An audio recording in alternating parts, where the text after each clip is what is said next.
আপনার লাস্ট স্টোরিটা শুনে ফেলি আমরা। নিখিল নামে একজন এই ঘটনাটা বলেছে। ওকে, যাই হোক, নিখিলরা একটা বাড়িতে বেড়াতে যায় ওদের ফ্যামিলি সহ। তো ওখানে থাকতে যে ওদেরকে যে মানে বাড়িটা দেওয়া হয়, এটা it's kind of rest house. Okay, এবং কোন পুরনো জমিদার বাড়ি আর কি, এটা রিনোভেট করে করা হয়েছে ওখানে। তো ওই বাড়িটাতে যখন থাকে, রাতের বেলা নিখিলকে যে রুমটা দেওয়া হয়েছিল, সেই রুমটা বেশ বড় একটা রুম এবং নির্জন। ওই জমিদার বাড়ির আশেপাশের অঞ্চলটাই ছিল বেশ মানে নির্জন টাইপের একটা জায়গা। আচ্ছা, বেশ বাগান বাড়ি টাইপের আর কি, গাছগাছালি আছে। তো যাই হোক, তো নিখিল রাতে যখন ঘুমায় বাড়িতে, প্রথম রাতে ওর কাছে কেমন অস্বস্তি একটা ফিল লাগে, যে কেমন একটা বাড়ি এবং পুরানো। এখানে মনে হয় মানে জমিদার বাড়িতে মানুষের যেমন হয় সে ধরনের একটা চিন্তা ভাবনা চলে আসে সেখানে। যাই হোক, রাতের বেলা যখন ও শুয়ে আছে, অনেকক্ষণ বই পড়ার চেষ্টা করে একসময় আপনার ঘুমিয়ে পড়ে আর কি। তো ঘুমিয়ে যখন পড়ে, হঠাৎ করে সে মানে ফিল করে, মানে ঘুম ভাঙে। তখন সে হঠাৎ করে বুঝতে পারে যে ওর খাটের নিচে কেউ একটা শব্দ করতেছে। শব্দটা হচ্ছে কেমন লাইক মানে গুম হুম, মানে এরকম একটা শব্দ, মানে এক ধরনের গোঙানি টাইপের কাইন্ড অফ লাইক। আচ্ছা, তো মানে ও বুঝতে পারে না খাটের নিচ থেকে শব্দ আসতেছে কেন। তো ও করে কি, খাটের নিচে নামে, মানে খাট থেকে নামে, পা রেখে হঠাৎ করে খাটের নিচে উকি দেয়। খাটটা অনেক পুরোনো খাট ছিল এবং বেশ উঁচু। তো ও দেখে খাটের নিচে লাইক মনে হচ্ছে গুটি সুটি বের একটা মানুষ, হ্যাঁ, মানে তাকায় আছে ঠিক ওর দিকে। আচ্ছা, এটা দেখে সে প্রচন্ড একটা শক খায়, মানে একটা চিৎকার করে ওঠে। দৌড় দিয়ে যায়, দরজা খুলে দেখে যে পাশ থেকে বেয়ারা ছিল। সে বেয়ারা হেঁটে আসে, এসে বলে, স্যার কি হয়েছে? তো বলে যে আমি একটু ভয় পাইছি, মনে হচ্ছে খাটের নিচে কিছু একটা আছে, কেউ আছে। তো বেয়ারা বলে, স্যার কিছু নাই। বলে কি, আপনি কিভাবে বুঝতেছেন যে কিছু নাই? বলে যে আচ্ছা ঠিক আছে, আপনি চলেন আমার সাথে, দেখেন খাটের নিচে। যে খাটের নিচে কেউই নেই। তো মানে বেশ শকড হয়ে যায় ব্যাপারটাতে, যে এটা কি দেখলাম কি। তো সারা রাত আর ঘুমাতে পারে না, বেশ ভয়ে থাকে। তো যাই হোক, তো পরদিন সেখান থেকে সে বেরোয় যে ওখানে হেঁটে যে ওখানকার এলাকার যে ছোটখাটো দোকানগুলা, সেখান থেকে ঘুরে ফিরে চা খায়। তো একজন ওদেরকে বলে যে আপনারা যে রেস্ট হাউসে উঠছেন আপনাদের ফ্যামিলি নিয়ে, এটা তো আপনাদের মানে বেশ মানে আপনি কিছু দেখেন না এখানে? বলে কেন? কাজে এখানে সহজে মানুষ আসে না, তো এটা রেস্ট হাউস বানাইছে, এখানে একটা জমিদার ফ্যামিলি ছিল, তারা ওখান থেকে চলে যাওয়ার পর আস্তে ধীরে এটা রেস্ট হাউস হয়। তো বলে তো এখানে ভয়ের কি আছে, আমি তো যেহেতু মানে একটা বাসাই, তো পুরোনো বাসা হতেই পারে। বলে কিছু দেখেন নাই? বলতেছে যে আমি কিছু ভয় পাইছি। বলতে কি ভয় পাইছেন? বলে আমি এরকম গতকালকে মনে হচ্ছে খাটের নিচে কেউ বসা। তখন বলতেছে যে এখানে তো আসলে ঘটনা আছে, এই বাসাটাতে যে আপনার থাকতো জমিদারের যে ছোট ছেলে ছিল, সে বিলেতে যায় পড়াশোনা করতে। তো পড়াশোনা করতে গিয়ে সে ডাক্তারি পড়ে, কিন্তু সে আসলে ছিল একটা অসুস্থ মস্তিষ্কের লোক। ওকে, এবং এটা জানতো না। হ্যাঁ, তো সে কিছু অকারেন্স করে এখানে। অকারেন্সটা হচ্ছে আপনার মানে মানুষকে মানে সে সার্জিক্যাল প্রসিজারের মাধ্যমে মানে উল্টাপাল্টা কাটাকাটি করে। এবং এরকম করতে যে একটা মাঝির মেয়েকে সে এরকম মানে নর্মাল একটা অসুখ থেকে সার্জারির নাম করে এরকম কেটে মেরে ফেলে আর কি। এবং সেটা জানাজানির পর মানুষ যখন বুঝতে পারে জিনিসটা ঠিক হয় নাই, মানুষ কোনোভাবে বুঝতে পারে জিনিসটা, তো তখন রাতের বেলা একদিন সে আসার সময় তাকে আপনার এই কোচ দিয়ে মেরে ফেলে আর কি মানুষ। এবং মেরে ফেলার পরে এই জমিদার অনেক কেস টেস হয়, অনেক কিছু হয়, এবং লাস্টে কয়েকজন মানুষকে অন্যায় ভাবে তারা শাস্তি দেয় আর কি, যাদের মানে দেওয়ার কথা না আর কি, যারা কাজটা করে নাই তাদেরকে শাস্তি দেয়। প্রিয় লিসেনার, শুধুমাত্র বাছাই করা ভয়ানক ঘটনা শুনতে ভিডিওটি না টেনে শেষ পর্যন্ত দেখতে থাকুন। এই ভিডিওর মধ্যে আপনারা শুনতে পারবেন ভূত এফএমের বাছাই করা ভয়ানক ঘটনাগুলো। আর যে রাসেল ভাই, আপনার ভাই, বাবু ভাই, ডক্টর আলিফ ভাই, এনাদের সহ আরো অনেকেরই যে ভয়ানক ঘটনাগুলো রয়েছে, প্রত্যেকটা ঘটনা আমি নিজেই বাছাই করে এই ইউটিউব চ্যানেলে প্রতিনিয়ত রাত 10টা বাজে পাবলিশ করে থাকি। বেশি কথা বলবো না, চলুন আমরা সরাসরি চলে যাই ঘটনার মধ্যে। তো এরপর থেকে নাকি ওই জমিদারের ছেলেকে ওখানে আশেপাশে দেখা যায়, এবং মানুষ সেই বাসাটার মধ্যে মানে আপনার ওই জমিদার বাড়ির আশপাশ দিয়ে গেলে, এবং জমিদার বাড়ির যারা মানে মানুষ ছিল তারা পর্যন্ত এটার মানে আপনার মানে শিকার হতো। দেখা গেছে যে কোনো মানুষ ছাদের কাছে গেছে, পিছনে দেখা জমিদারের ছেলে দাঁড়ায় আছে, এবং সে ধাক্কা দিয়ে মানুষকে ফেলে দিচ্ছে ছাদ থেকে। আচ্ছা, হ্যাঁ, মানে এরকম কথা শোনা গেছে ওখানে। এবং এইসব অত্যাচারের কারণে একসময় ওই বাড়িটা মানে আপনার মোরা ছেড়ে চলে যায়, এবং তাদের ফ্যামিলির একটা মানে হয় যে ওখানে আপনার রেস্ট হাউস তৈরি হয়। তো এটা শোনার পর নিখিলটা মানে বেশ ভয় পায়, নিখিল বেশ ভয় পায়। নিখিল মনে করে যে এখানে আমি এরকম দেখছি এবং আমি যে আবার কি দেখি এরকম একটা ব্যাপার স্যাপার।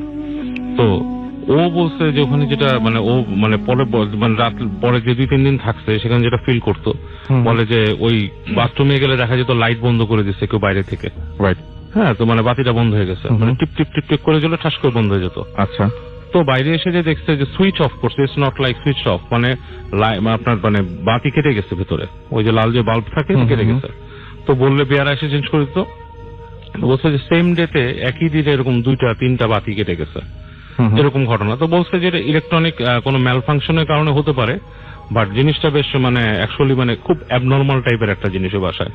আচ্ছা। তারপরে হঠাৎ হঠাৎ দেখা যেত যে জানলা থাকে, বাসার জানালাগুলো থাকে বড় বড় জানালা, বলে জানালা আপনি খুলছে, সে হঠাৎ করে গ্রিন করে জানলাটা মুখের উপর লাগাই দিচ্ছে কেউ।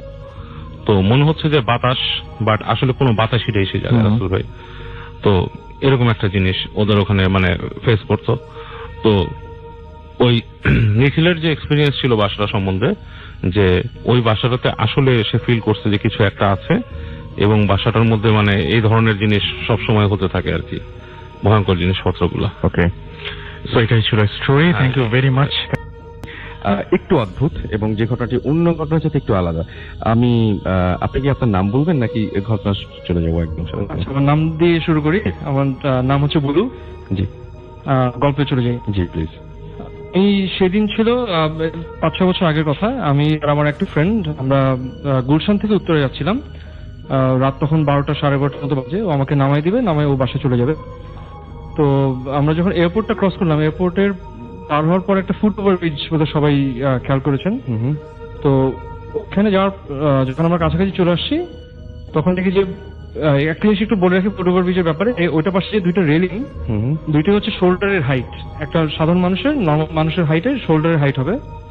তো ওইটার উপর আমরা দুইজন হঠাৎ করে আমি নোটিস করলাম ফার্স্টে যে একটা লোক সাদা আলখাল্লা পরা, হাইট প্রায় 6 ফিটের উপরে, 7 ফিটের কাছাকাছি দেখে মনে হলো।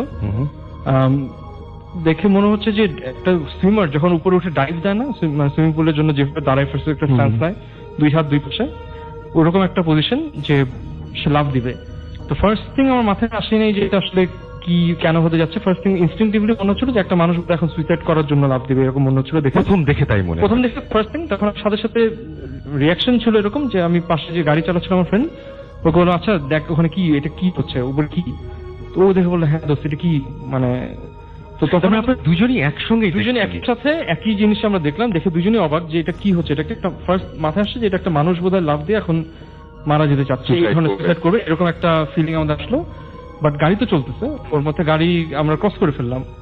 ক্রস করার পর দুজন রিয়েলাইজ করলাম যে একটা মানুষ সাদা আলখাল্লা পরে শোল্ডার হাইটের উপর রেলিং এ দাঁড়ানোর পরে এইভাবে কেন ওই স্ট্যান্স নিয়ে দাঁড়ানো, মানে এটা সাধারণ একটা সিন একটা না ওটা। তো ওই জিনিসটাতে আমরা একটু মানে পরে রিয়েলাইজ করলাম যে এটা আসলে একটা সাধারণ সিন ছিল না। রাত 12:30টার সময় সাদা আলখাল্লা ওই রকম জায়গায় কেউ ওইভাবে দাঁড়িয়ে থাকবে না। আসলে আরো অনেক ওয়ে হয়তো তার কাছে থাকতে পারে, বা এটা আপনার একদম নিজের চোখে দেখে এবং নিজের চোখে দেখে দুজনেরই দেখায়। এবং আমরা মাঝে মাঝেই ডিসকাশন উঠলে মাঝে মাঝে জিজ্ঞাসা আছে তো মনে আছে এটা কি এরকম যে হয়েছিল, তো মনে আছে? বলে যে হ্যাঁ এটা মনে আছে। এন্ড এটার এক্সপ্লেনেশন আমরা আসলে কখনো পাইনি। এবং এই রোডটা নিয়ে মানে এটা খুবই স্বাভাবিক একটা ঘটনা বলে আমরা ধরে নিতাম, কিন্তু এই রোডটা নিয়ে আমি বললাম যে ঢাকা শহরে মানে 15% মানুষের এরকম এক্সপিরিয়েন্স আছে ওই রোডটা নিয়ে। এইটা নিয়ে আমিও এটার পরে আগে অনেক কিছু ডিসকাস আছে এরকম রাস্তাতে কি এক্সপিরিয়েন্স আছে কিনা। তো যখনই আমি আমার ফ্রেন্ডের ড্রাইভারদেরকে বা আমি নিজের ড্রাইভারের সাথে যখন কথা বলি, বলে যে ভাইয়া ওই রাস্তাটা আসলে ভালো না, এটা হচ্ছে টার্মটা ইউজ করা হয় যে ওই রাস্তাটা একটু খারাপ রাস্তা। যখন বলি কি দেখ কেন খারাপ, ভাই ওটা খারাপ। আচ্ছা, আপনার বাসা উত্তরায়, আমি আপনাকে একটা জিনিস বলি, আপনি মাঝে মাঝে আপনি কি দেখেছেন এরকম যে মাঝে মাঝে ড্রাইভ করে ফেরার সময় দেখবেন ওই জায়গাটায় কোনো না কোনো মানে আমি না কেন জানি এটা আমার সাথে ঘটেছে, আমি এটা আগেও শেয়ার করেছি যে আপনি ম্যাক্সিমাম দিন দেখবেন যে ওইখানে গাড়ির কাঁচ পড়ে আছে, মানে কোনো না কোনো একটা অ্যাক্সিডেন্ট। এটা একটা রেগুলার একটা ঘটনা যেটা ঢাকা শহরে অন্য সব কাঁচও না, মানে আপনি দেখবেন যে একটা গাড়ি হয়তো উপর দিয়ে উঠে আসছে। হ্যাঁ এর উপরে আমার নিজের একটা ফ্রেন্ড আমার স্কুলে পড়তো, আমার 1 বছর সিনিয়র, ওই রাস্তাতেই আসলে মানে ওর একটা মেজর অ্যাক্সিডেন্ট হয় এন্ড হি পাসড অ্যাওয়ে ওই অ্যাক্সিডেন্টেই ইমিডিয়েটলি। তো ওইটা খুব কমন একটা জায়গা যেখানে এই ধরনের অ্যাক্সিডেন্ট ফর হোয়াটএভার রিজন। আপনি নিজেও ড্রাইভ করেন, রাস্তাটা কিন্তু এত ডেঞ্জারাস না, মানে ওইটা। হ্যাঁ টু বি অনেস্ট আসলে এই রাস্তা ইজ এ রেগুলার রোড হ্যাঁ, জ্যাম সেটাই। বেশি, বাট এরকম ঢাকার সব রাস্তাতে এরকম থাকে। হ্যাঁ মানে আমরা আজকে যেখান থেকে ড্রাইভ করেছি এটা অনেক আরো ক্রিটিক্যাল, যে কোনো সময় যে কোনো কিছু হতে পারে, বাট এটা সেটাই। আর আপনার সাথে তো এছাড়াও আপনি আগেও মানে আমরা অনেক সময় দেখা যায় না যে বাসায় টুকটাক ঘটনা ঘটে, যে ঘটনাগুলো আমরা ইগনোর করি, কিন্তু আপনার সাথে এরকম একটা ঘটনা ঘটেছে। আপনি হ্যাঁ, আমার বলেছিলেন- আরেকটা ঘটনা ছিল। যেহেতু ওই যে প্রথমে আমরা নিশি ডাক দিয়ে শুনেছিলাম জি। এবং আমরা যখন নিজেরা আলাপ করছিলাম অফ এয়ারে, তখন আমরা একটা জিনিস ধরিয়েছিলাম যে আপনার হয়তো ওইরকম কোন একটা ডাক আপনি শুনতে পেয়েছিলেন। ওই ঘটনা যদি একটু বলতেন আমাদের। আচ্ছা, আসলে একটু বলে নিই যে আমি এক নন বিলিভার, আমি হ্যাঁ। বিশ্বাস করি না, করতে চাই না। তারপরও দুইটা ঘটনা, একটা বললাম, আরেকটা ঘটনা আছে যেটা আসলে এক্সপ্লেনেশন আমি পাইনি এখনো। আচ্ছা। এক্সপ্রেশন আমি জানি না পাবো কিনা। তো সেকেন্ড যে ঘটনাটা ছিল, এটা তখন আমি ছোট ছিলাম। ওই সময় বাংলাদেশে ওই একটা কালচার ছিল, যখন কারেন্ট চলে যেত, এখনের মতো এত জেনারেটর আইপিএস সে সময় ছিল না, তখন রাতের বেলা সামারে স্পেশালি রাতে কারেন্ট চলে গেলে সবাই আমরা বারান্দায় ছাদে চলে আসতাম, পার্টি টাটি বিছে। এটা তখন ওইটা আমার একটা ফান কালচার, মজার একটা ওই সময় পড়াশোনা time ছিল। করতে হবে ওই না। সময় পড়াশোনা করতে হবে না, হ্যাঁ। এরকম একটা ব্যাপার ছিল। আর আরেকটা মজা ছিল, বারান্দা থেকে তখন নিচ থেকে মানুষজন ডাকতো, ডেকে নিচে যে হ্যাঁ। আড্ডা ওই ব্যাপারটা ছিল। তো আমরা তখন যে বাসায় থাকতাম, 4 তলা একটা বাসা ছিল, বারান্দা থেকে নিচে উকি দিলে দেখা যেত যে বাসার গেট। তো তখন অ্যাপার্টমেন্ট সিস্টেম ছিল না, তখন হচ্ছে কোনো বাসায় নিচে গার্ড থাকতো এরকম আলাদা, সেরকম ছিল না। তো যে যার যার বাসায় গেটটা সবসময় নিচে গেটটা তালা দেওয়া থাকতো, এন্ড যার গেস্ট আসবে সে কলিং বেল দিলে তখন সে রিসিভ করে নিয়ে আসবে, এই receive ছিল করে হচ্ছে নিয়ে সিস্টেম। তো ওইরকমই একটা সামার একটা ইভিনিং, আমাদের কারেন্ট চলে যাওয়াতে আমি আর আম্মু আমরা বারান্দায় বসেছিলাম, যেহেতু বাসার ভিতরে অনেক গরম থাকতো। এন্ড হারিকেন ছিল, হারিকেন মোমবাতি বা চার্জার লাইট, আমাদের বাসায় তখন চার্জার লাইট নষ্ট ছিল বা ছিল না, হারিকেন নিয়ে বসে আছে। তো ওই সময় নিচ থেকে আব্বু ডাকতেছিল, আব্বু অফিস থেকে আসছে হয়তো, তো এসে এটা রেগুলার ঘটনা মোটামুটি। এগুলো ঘটনা হ্যাঁ। যে এরকম টাইমে আব্বু আসবে, 8টা ডাকবেন। হয়তো তখন 8টার মতো বাজে, তো আব্বু আসবে। আর তখন মোবাইল ফোনও ছিল না যে আসার আগে আমরা জানি কখন আসবে, 5 মিনিটের মধ্যে আসবে, এই ধরনের কিছু ছিল না, ডিরেক্ট বাসায় আসে বা আসে না, এরকম একটা ই ছিল। বাট টিএনটিতে ফোন দিয়ে যে আমি রওনা দিচ্ছি এভাবে হয়তো হইতো, তখন ওই রেগুলার রাস্তা থেকে আপডেট নেওয়ার কোনো অপশন ছিল না। তো এরকম ডাকলো, তো আম্মু বললো যে তোমার আব্বু আসছে, তুমি নিয়ে আসো নিচ থেকে, হারিকেন দিয়ে নিয়ে আসো। তো আমি হারিকেন নিয়ে আমি নিচে গেলাম, 4 তলা ছিল আমাদের বাসায়। নিচে যে দরজাটা খুললাম, মানে গেটটা খুলে বাইরে উকি দিয়ে দেখি কেউ নাই। হঠাৎ করে আমার খুব অ্যাবনর্মাল ভয় লাগা শুরু করলো, কোনো কারণ ছাড়াই। তো আমি দৌড় দিয়ে সূরা ফাতিহা পড়তে পড়তে আমি দৌড় দিয়ে এসে একবারে এটাই নিঃশ্বাসে আমি তলে চলে আসলাম। এসে আম্মু বললো, আম্মু নিচে কেউ নাই। তো আম্মু বললো আচ্ছা ঠিক আছে, অসুবিধা নাই, এটা ব্যাপার না। তারপর বললো যে দোয়াটা পড়ো, এটা কোনো কিছু অসুবিধা নাই। তো উনিও তো শুনেছেন আসলে। হ্যাঁ, আম্মুই আমাকে শুনে বললো যে হ্যাঁ। আমিও শুনলাম, আম্মুও শুনলো, বলে যাও নিয়ে আসো। তো ওইটা 2 ঘন্টা পরে আসছে বাসায় ওই দিন। এন্ড তারপর আব্বুকে বললাম, আব্বু তুমি কি বাই চান্স একটু আগে এসে আমাকে ডেকে পরে কি অন্য আবার কোনো কোনো কাজে কাজে চলে যেতে গিয়ে, হচ্ছিল হ্যাঁ, কিনা, সেটাই। ওরকম কোনো কিছু ছিল? তো বল না বাবা, আমি তো এখনই আসলাম, আমি তো এই টাইমেই এখন জাস্ট একটু আগে আসলাম। তো ওইটাও একই যে এক্সাক্ট মানে আব্বুর ভয়েস, আমার নাম ধরেই ডাকা, আমার ডাক নাম ধরেই ডাকা। এন্ড একটা তো কিছু কিছু আন্দাজ হতে থাকে যে কোত্থেকে শব্দটা আসতেছে। হ্যাঁ তো সেটাই। ওইটা নিচ থেকেই শব্দটা আসতেছিল। আমি উকি দেবো 2বার ডাকছিল ইনফ্যাক্ট। আমি নিচে উকি দিয়েও মানে যদিও যেটা একটা মেনশন করিনি যে গেটটা দেখা যায়, বাট গেটের উপরে ওই গাছ ছিল এমন যে গেটের নিচে তো দাঁড়ালে সেটা স্পেসিফিক্যালি দেখা যায়। দেখা যেত না। তো গাছ ফুল টুলের কারণে গেটটা ঢাকা থাকতো, বাট গেটের নিচ থেকে যে ডাকতেছিল সেটা খুব অবভিয়াস ছিল। আমি মানে বিশ্বাস করি যে আপনি যে ঘটনাটা বললেন সেই ঘটনাটা খুব একটা ভয়ের না, এবং অনেক মানুষ হয়তো ভয় পায় নাই, কিন্তু আমার কাছে একটা মানে কারণ আছে এই ঘটনাটা শোনার। সেটা হচ্ছে যে যিনি শুনেছেন তিনি ভয় পাবেন, আপনি ভয় পান নাই, আপনাকে দেখে বোঝা যাচ্ছে আপনি ভয় পান নাই। আপনি বলছেন যে আপনি বিলিভ করেন না। আমি এই ঘটনাটা শোনালাম এই কারণে যে এরপরে আমি জানতে চাই যে তাহলে আপনি এটাকে এক্সপ্লেন করবেন কিভাবে, মানে আপনার কাছে যুক্তিটা কি, লজিকটা কি, কেন এরকম ঘটনা ঘটলো? হ্যাঁ, আসলে সবকিছুর এক্সপ্লেনেশন তো আমাদের হয়তো রাইট টাইম, রাইট এজ, হ্যাঁ। অনেক ভেরিয়েবলস হয়তো আমরা জানি না। হয়তো সেই সময় আমার নামের হয়তো যেভাবে নামটা যে উচ্চারণ করা হয় সেটা সিমিলার, হয়তো অন্য কাউকে কেউ ডাকছিল, যেটা হয়তো দুজনই আমরা মিসট্রিট করলাম। আপনার বাসার গেটের সামনে থেকে আপনার মানে নাম অনেক ধরে? ইন্টারেস্টিং আচ্ছা, কোইন্সিডেন্স। okay. হয়তো আচ্ছা। আমি জানি না, মানে জিন এখন ইসলামে বিশ্বাস করে, জিন বিশ্বাস করতেই হবে, হুম। সেটা আমি করি। কিন্তু আপনি ভাবছেন যে আপনি ধরে নিচ্ছেন যে দুজনেরই ভুল হয়েছে, এরকম কিছু? আসলে ওইটাই বললাম, এই জন্যই বললাম যে আমার কোনো এক্সপ্লেনেশন নাই। বাট আপনি তারপরেও বিলিভ করেন না? তারপর বিলিভ করতে চাই না, কিন্তু আচ্ছা, ভয় পাই। আচ্ছা, হ্যাঁ, believe আমি করতে চান না, believe আচ্ছা, করি না, সেটা অন্য করতে জিনিস, চাই না, হ্যাঁ, বাট সেটা অন্য জিনিস। ভয় আমি ঠিকই পাই। আমি কোনো হরর মুভি দেখি না, আচ্ছা তো আমি এসব মাথায় ঢুকাতেই চাই না আসলে অনেক কিছু। আচ্ছা। তো এটাই। ওকে, অনেক ধন্যবাদ আপনাকে। আপনি কি এমনিতে কুসংস্কার বিশ্বাস করেন? আমরা লাস্ট এপিসোডে অনেক কিছু রেখেছিলাম যে এই যে সামনে বিড়াল পাস করলে এরকম হয় বা এরকম ধরনের মানে পেছন থেকে কেউ ডাক দিলে একটু বসে যেতে হয়, এরকম ধরনের জিনিসগুলো আপনি বিশ্বাস করেন না? না, টু বি অনেস্ট আমি আসলে কুসংস্কারকেও পাত্তা দিতে চাই না, আচ্ছা। আনলেস আদারওয়াইজ আমার কোনো ধরনের আমার কোনো খুব স্ট্রং রিজন আমি ফিউচারে না পাই, আমি আসলে বিশ্বাস করব না। অনেক ধন্যবাদ বুলু ভাই। আমরা ইমরানের কাছে যাবো এবং ইমরানের কাছে তার ঘটনাটা আমরা শুনে আসবো। ইমরান, আপনি কোথা থেকে এসেছেন যদি একটু প্লিজ আমাদেরকে বলতেন। আমি মহাখালী থেকে আসছি, আর আমার প্রফেশন ডেন্টিস্ট্রি, ডেন্টাল কলেজ থেকে। আচ্ছা, ওকে, ফাইন। আমাদের আরো একজন ডেন্টিস্ট আজকে আসার কথা ছিল, সামহাও আমরা তার বাবা অসুস্থ হয়ে যাওয়ার দিকে আসতে পারেনি। যাই হোক, আমরা ইমরান আপনার ঘটনায় চলে যাই। জি, প্রথমে আমি একটু একটা ব্যাপার ক্লিয়ার করতে চাই যে আমার ছোটবেলা থেকে বেড়ে ওঠা, মানে এসএসসি পর্যন্ত পড়ালেখা আমার গ্রামে। আচ্ছা। আমার হোম ডিস্ট্রিক্ট টাঙ্গাইল জেলার দেলদহ থানার পাতলাইল গ্রামে। তো ওখানে আমি এসএসসি পর্যন্ত কমপ্লিট করি। এসএসসির এটা অ্যাবাউট মানে ঘটনাটা 2006 সালের ঘটনা।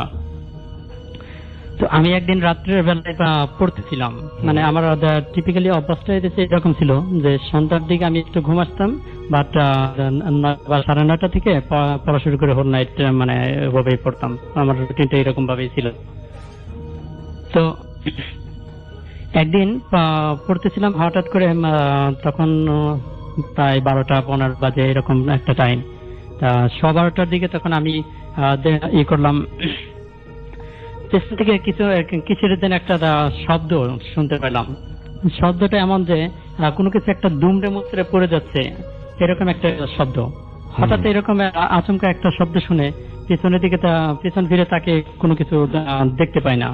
মানে জিনিসটা একটু আশ্চর্যকর, শব্দটা এমন বিদ্যুটে, মানে জিনিসটা একটু ভয়ঙ্কর ছিল আমার কাছে।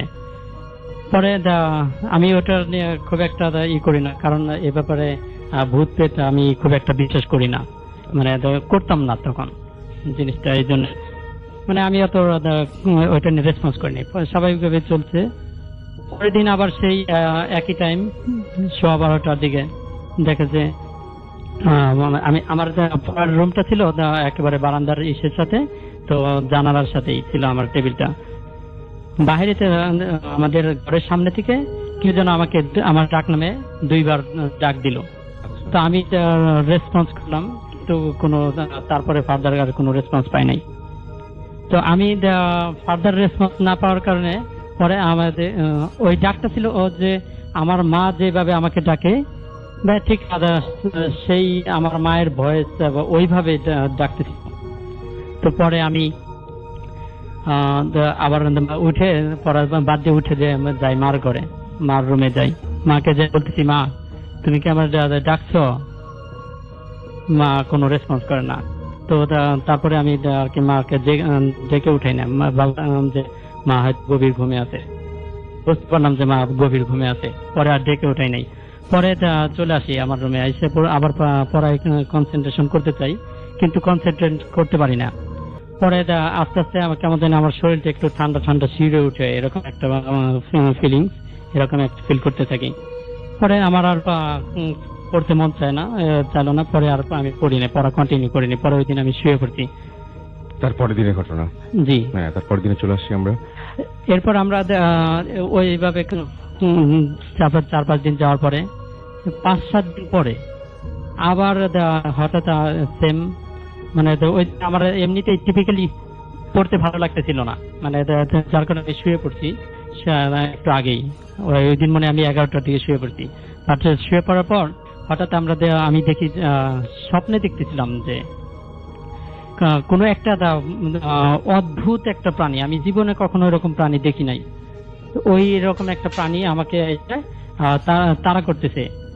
তাড়া করতে করতে এক পর্যায়ে আমাকে ধরে ফেলে এবং আমার মাথাটা গিলে ফেলার চেষ্টা করে। আমি অনেক ডাকাডাকি করি, অনেক চিৎকার করি, মানে অনেক চিৎকার করার পরে আমার আশেপাশে অনেক লোকই ছিল, বাট তারা খুব কাছে না, একটু দূরে ছিল, কিন্তু তারা কেউ কোনো আমি যে এত ডাকাডাকি করতেছি তারা কেউ শুনতেছে না। তারপর আমি আর কি ওখান থেকে অনেক চিৎকার করার পর হঠাৎ মা এসে আমি যে স্বপ্নের মধ্যে চিৎকার করতেছিলাম, তো চিৎকার হ্যাঁ, আমরা শব্দ বুঝতে শুনে পেরেছি স্বপ্নের মধ্যে আমার মা- চিৎকার করছে, আপনার মা দৌড়িয়ে আসলো, তারপর হ্যাঁ, কি তো হলো? আমার মা দৌড়ে এসে পরে আমাকে ইসের জন্য গরম পানি করে ওইটার খাওয়ায় এবং রাত্রে গোসল করায়। গোসল করানোর পর ওই দিন আমাকে অনেক দোয়া টোয়া পড়ে মা আমাকে ঘুম পাড়ে এবং মা আমার সাথে থাকে। এরকম ভাবে চলতে থাকে। তারপরে বেশ 1-1.5 মাসের মতো আমি তখন বেশ ভালোভাবে চলতেছিল, এর মধ্যে আর কোনো ঘটনা ঘটেনি। হঠাৎ একদিন স্কুল থেকে আসতেছিলাম আমরা কয়েকটা ফ্রেন্ড মিলে, তো আমাদের স্কুল থেকে আসার সময় আমরা আমাদের পাশে স্কুলের থেকে আসার পথে আমাদের বাড়িতে আসার পথে একটা স্যারের বাড়ি ছিল, নাম ছিল শ্যামাবদ্ধ স্যার।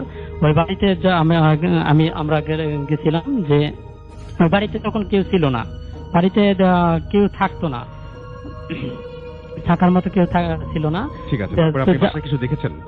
জি হ্যাঁ, কি একটু বলতে চাই যে ওই বাড়ির যে বড় ছেলেটা ছিল নাম শঙ্কর, উনি ওই বাড়িতে নিজের রুমে সে ফার্স্ট সুইসাইড করে। তো তার থেকে ওই বাড়িতে মানুষ খুব একটা যাতায়াত ছিল না এবং কালক্রমে আস্তে আস্তে সবাই প্রফেশনের কারণে শহরে চলে আসে এবং বাড়িটা টোটালি ফাঁকা থাকে। আর ওই বাড়িটা ছিল অনেক পুরাতন, মানে অনেক বড় বড় গাছ ছিল এবং অনেক বড় মানে আম গাছ, কাঁঠাল গাছ, গাব গাছ এই টাইপের ছিল। পরে আমরা একদিন ওই স্কুল থেকে আসার সময় টিফিনে আসার সময় আমরা ওইখানে ওই বাড়িতে যাই, যে কিছু আম টাম করে নিয়ে আসি। পরের দিন চিন্তা করলাম যে ভাইয়া আমি আবার যাইতেছিলাম, চিন্তা করলাম যে আজকে যেহেতু যাবো তাহলে ওদের সাথে গেলে তো আমি তো পাই না বেশি, তাহলে যদি আগে মানে আম কোরানোর জন্য আমাদের যাওয়া ওখানে, তো যেহেতু ওখানে যাব তাহলে একটু আগে যদি যাই তাহলে ওরা তো আসবে না, তো সেই জন্য আমি লাস্ট ক্লাস না করে চলে আসি আগেই। তো আগে এসে ওদের ওই বাসায় যাই, আবার ওই শ্যামাবদ্ধ স্যারের বাসায় যাই, যে দেখি যে ভাইয়া মানে যে বেশ কয়েকটা আম পাই, 6 থেকে 7টার মতো আম পেয়েছিলাম ওই দিন। পরে ফিরে আমি চলে আসতেছি, চলে আসার সময় ওই যে ওই বাড়িটা বড় ঘরে শুধু মানে ঘরের কিচ্ছু ছিল না, মানে সবকিছু মানুষ লুটে পুটে নিয়ে গেছে এমন একটা অবস্থা, বাট দরজা সব খোলা। পরে আসতেছিলাম আবার আরেকটা আম পড়ার একটা শব্দ পেলাম, এমন একটা শব্দ। পরে আমি আবার ব্যাক করে যাই, ব্যাক করে কোনো কিছু খুঁজে পাই না। পরে হঠাৎ ওই ঘরের সামনে দিয়ে আসতেছিলাম না, আসতে সময় দেখি যে আমার কাছে কেমন যেন একটা ফিল করতে থাকলাম যে কিছু একটা শব্দ হচ্ছে ঘরের মধ্যে। পরে আমি একটু ঘরের মধ্যে উকি দিয়ে দেখি কেউ কিছু না, কোথাও কেউ নাই। পরে ফিরে আসতেছি, তখন দেখি যে আবার সেই শব্দটা। পরে আমি ঘরের ভিতরে ঢুকে যে ঘরের ভিতরে যে ডান সাইডের যে রুমটা ছিল ওই রুমটায় ঢুকে দেখি যে একটা সুন্দর মানে একটু বেশ ভালো হাইটের একটা মহিলা মানুষ সাদা শাড়ি পরে আমি যে সাইড থেকে ঢুকছি তার অপোজিট সাইডে মুখ করে বসে আছে। পরে আমি তার পেছন থেকে ডাকি যে আপনাকে কে এখানে বসে আছেন, কি করতেছেন, কিন্তু উনি কোনো রেসপন্স করে না। উনি কোনো রেসপন্স না করায় তারপরে আমি ওনার কাছে যাই, ওনাকে একটু করতে চাই, নক করতে চাই, কিন্তু ওনাকে ধরতে চাই, কিন্তু আমাকে আমি ধরতে পারি না।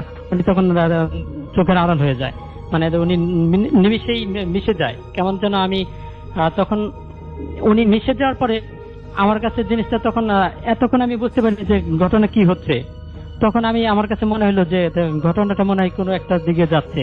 তখন আমার গা শরীর একেবারে শিউরে ওঠে, ঠান্ডা হয়ে যায়। আমি তখন ওখানে চিৎকার করে ওখানে ফিট হয়ে যাই।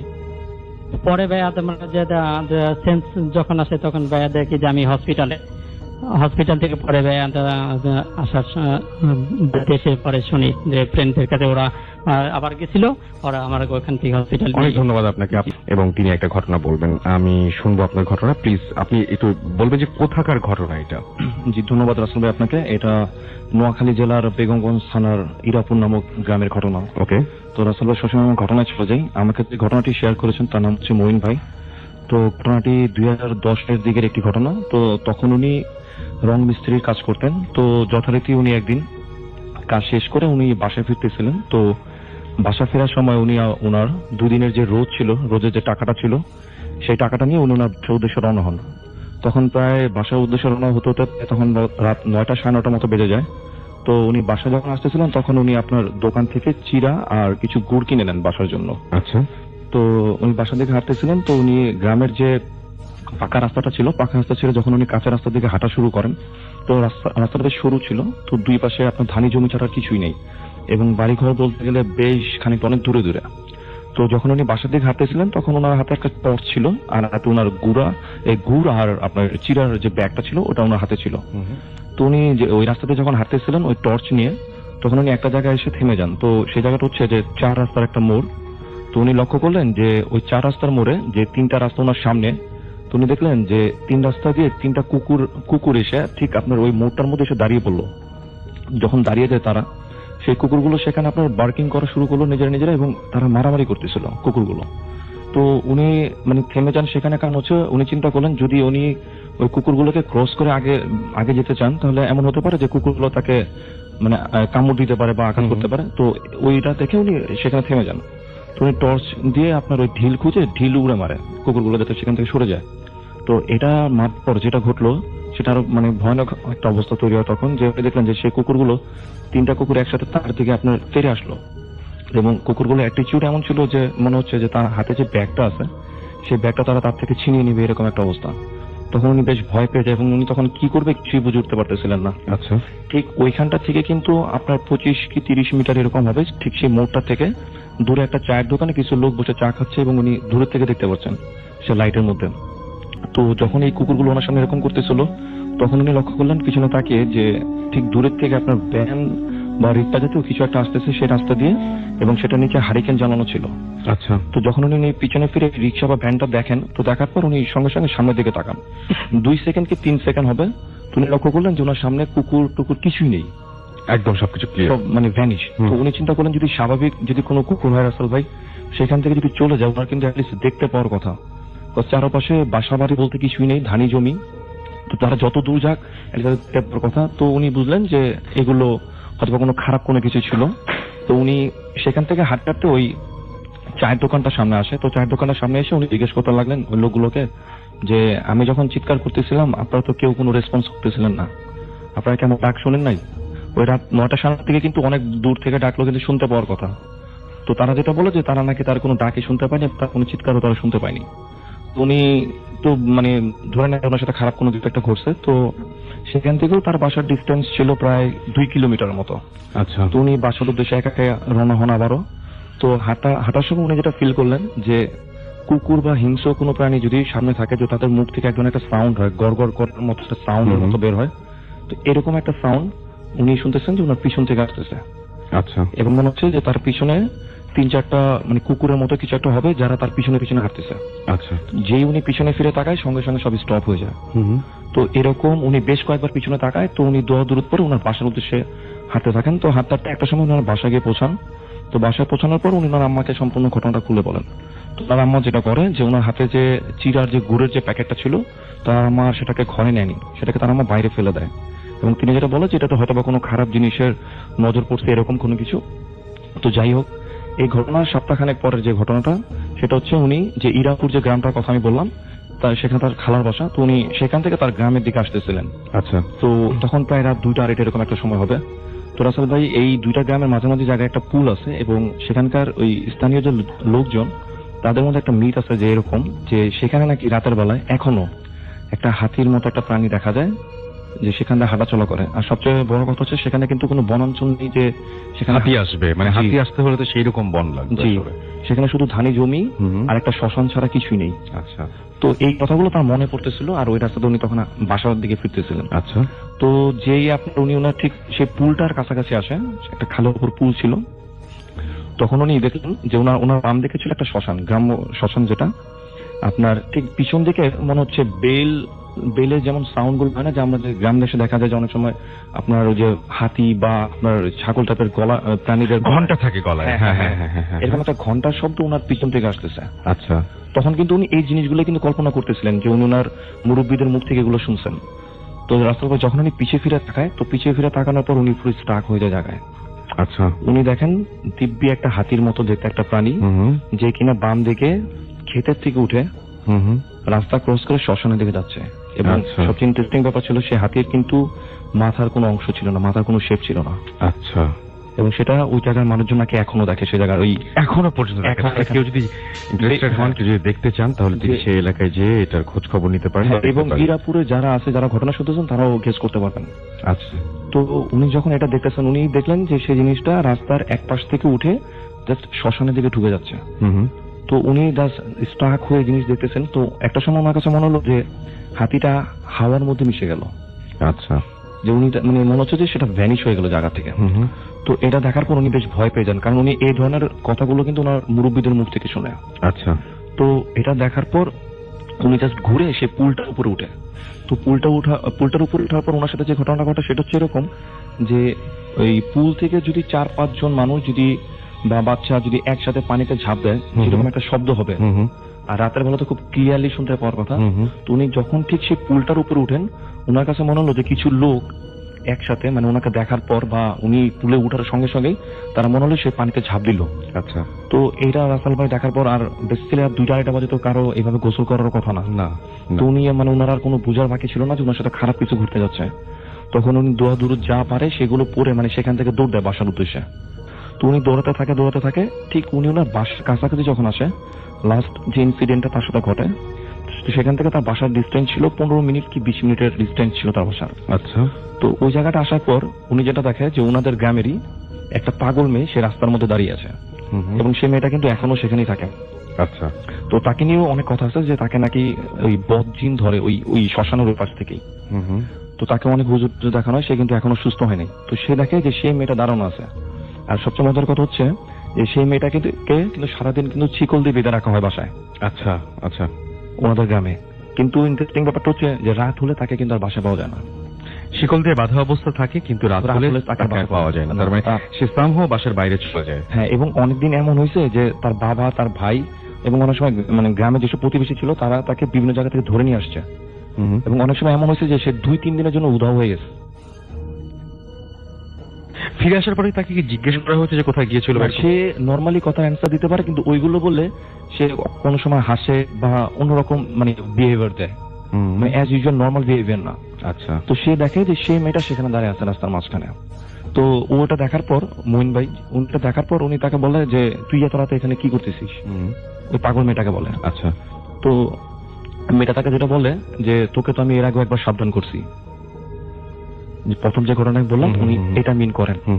তো রাসেল ভাই উনি যেটা দেখেন যে মেয়েটা কিন্তু স্বাভাবিক নর্মাল একটা হাইটে ছিল, 5 ফিট 3-4 ইঞ্চি এরকম। আচ্ছা। কিন্তু মেয়েটা দাঁড়ানোর স্টাইলটা এরকম ছিল, যে দাঁড়ানোর ভঙ্গিটা এরকম ছিল যে সে রাস্তার এক প্রান্তে একটা পা দিয়ে রাখছে এবং আরেক প্রান্তে আরেকটা পা দিয়ে রাখছে। ওকে। ঠিক সে দুই দিকে 2টা পা দিয়ে দাঁড়িয়ে আছে। কিন্তু সে কিন্তু আমরা যে আরো অনেক ধরনের ঘটনা শুনি এরকম যে দুই দিকে পা দিয়ে রাখে, অনেক বিশাল লম্বা দেখতে, এরকম কিন্তু না, এরকম কোনো কিছু না। না সে স্বাভাবিক একটা মানুষের মতো, বাট তার পা দুটো ছিল মানে স্বাভাবিক না, বেশ লম্বা ছিল পা দুটো, এবং রাস্তার এক প্রান্তে একটা এবং আরেক প্রান্তে একটা। তো সে মেয়েটা তাকে বলতেছে যে তুই যদি বাসা যেতে চাস তাহলে তুই পায়ের নিচ দিয়ে যা। তো ওনার কাছে কিন্তু কোনো ওয়ে ছিল না, কারণ তার এক পাশে ছিল বিশাল বড় বাঁশঝাড় এবং আরেক পাশে ছিল আপনার একটা খাল, যে খালে মানে পানি ছিল না তখন। তো উনি চিন্তা করতেছেন যদি উনি খালের এই দিক দিয়ে উনি বাসার দিকে রওনা হন, তখন ওনারও বাসাকে যে মানে যেতে প্রায় আধা ঘন্টার মতো লাগবে। তখন উনি কোনো কিছু বুঝে উঠতে না পেরে মানে যখন উনি সিনারিওটা দেখেন তো উনি বেশ ভয় পেয়ে যান। আচ্ছা। তখন উনি যেটা করেন যে খালের মধ্যে দিয়ে দৌড় দেন। তো তারপর কি ঘটে ওনার আর কোনো কিছু মনে নেই। তো উনি বাসায় না ফেরায় ওনার বাবা ওনাকে ঠিক ফজরের কিছুক্ষণ আগে ওনাকে খুঁজতে বেরোন টর্চ নিয়ে।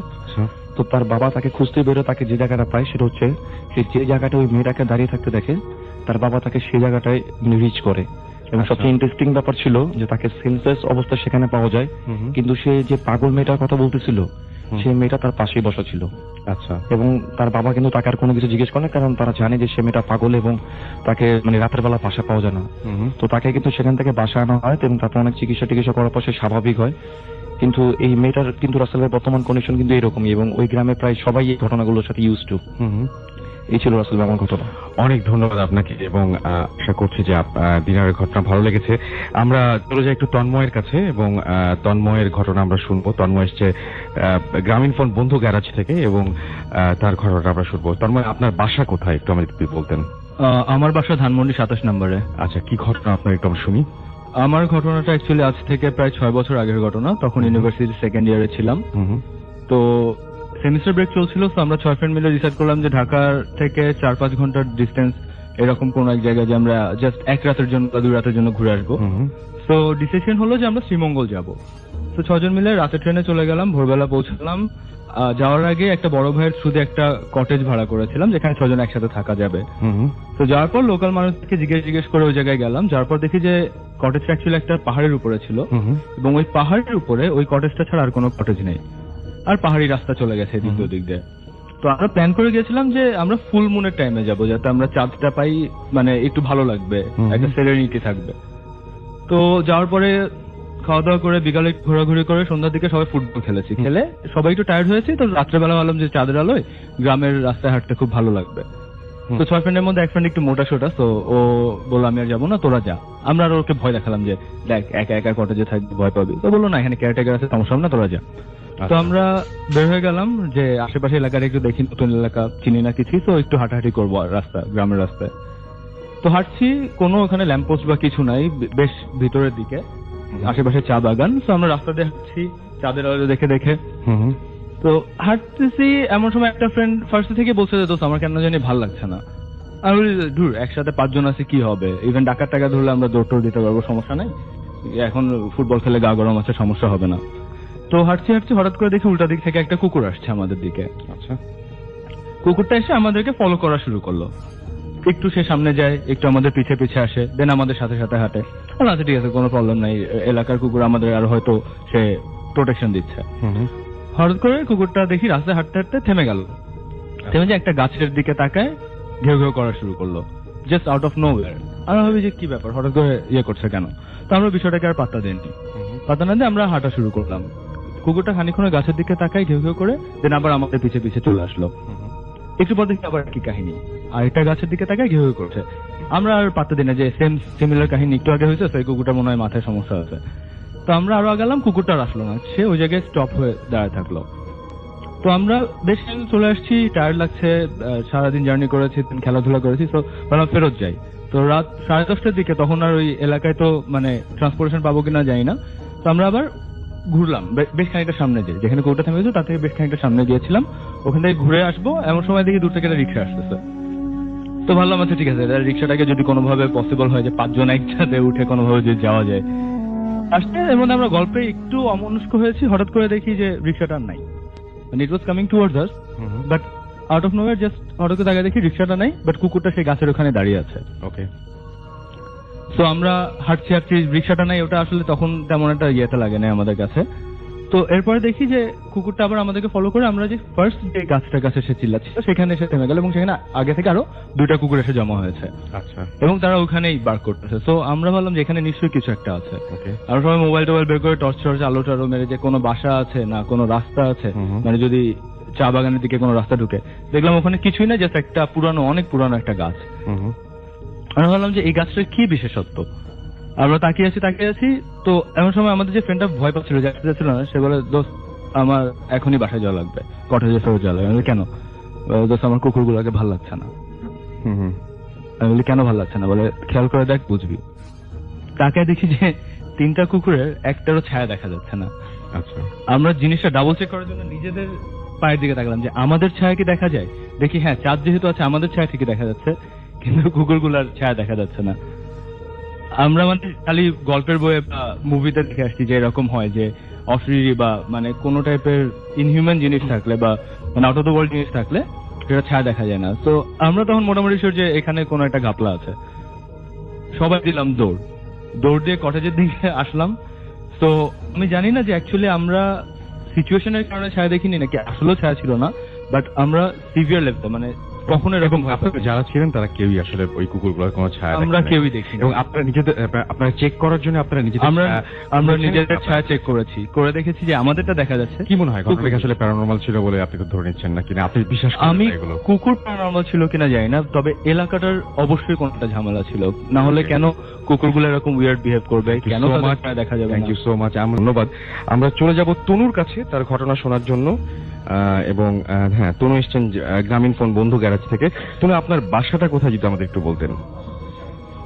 শ্যামলী 2 নম্বর রোডে। ওকে, আমরা যাই, ঘটনা শুরু। আমার ঘটনা হচ্ছে, যখন আমার বয়স 9 বছর, 9 কি 10 হবে, তখন আমি চট্টগ্রামে থাকি। আমার বাসা, যে বাসাতে থাকতাম আর কি, ওই বাসার গ্যারেজে ম্যাক্সিমাম টাইমে আমরা খেলাধুলা করতাম। তো ওই দিনকে ঘটনা, আমি আমার সাথে আমার 2টা কাজিন, 2টা ফ্রেন্ড এবং আমার এক ফ্রেন্ডের বড় ভাই, তো আমরা নিচে গ্যারেজে খেলছিলাম। তো খেলতে খেলতে হঠাৎ করে আমাদের মধ্যে আমার এক ফ্রেন্ড ও চিৎকার করে ওঠে। তো আমি তাকে জিজ্ঞেস করি যে কেন চিৎকার করলা কেন? তো ও বলতেছে যে আমরা কতজন? তো আমি বললাম যে আমরা তো এখানে 5 জন।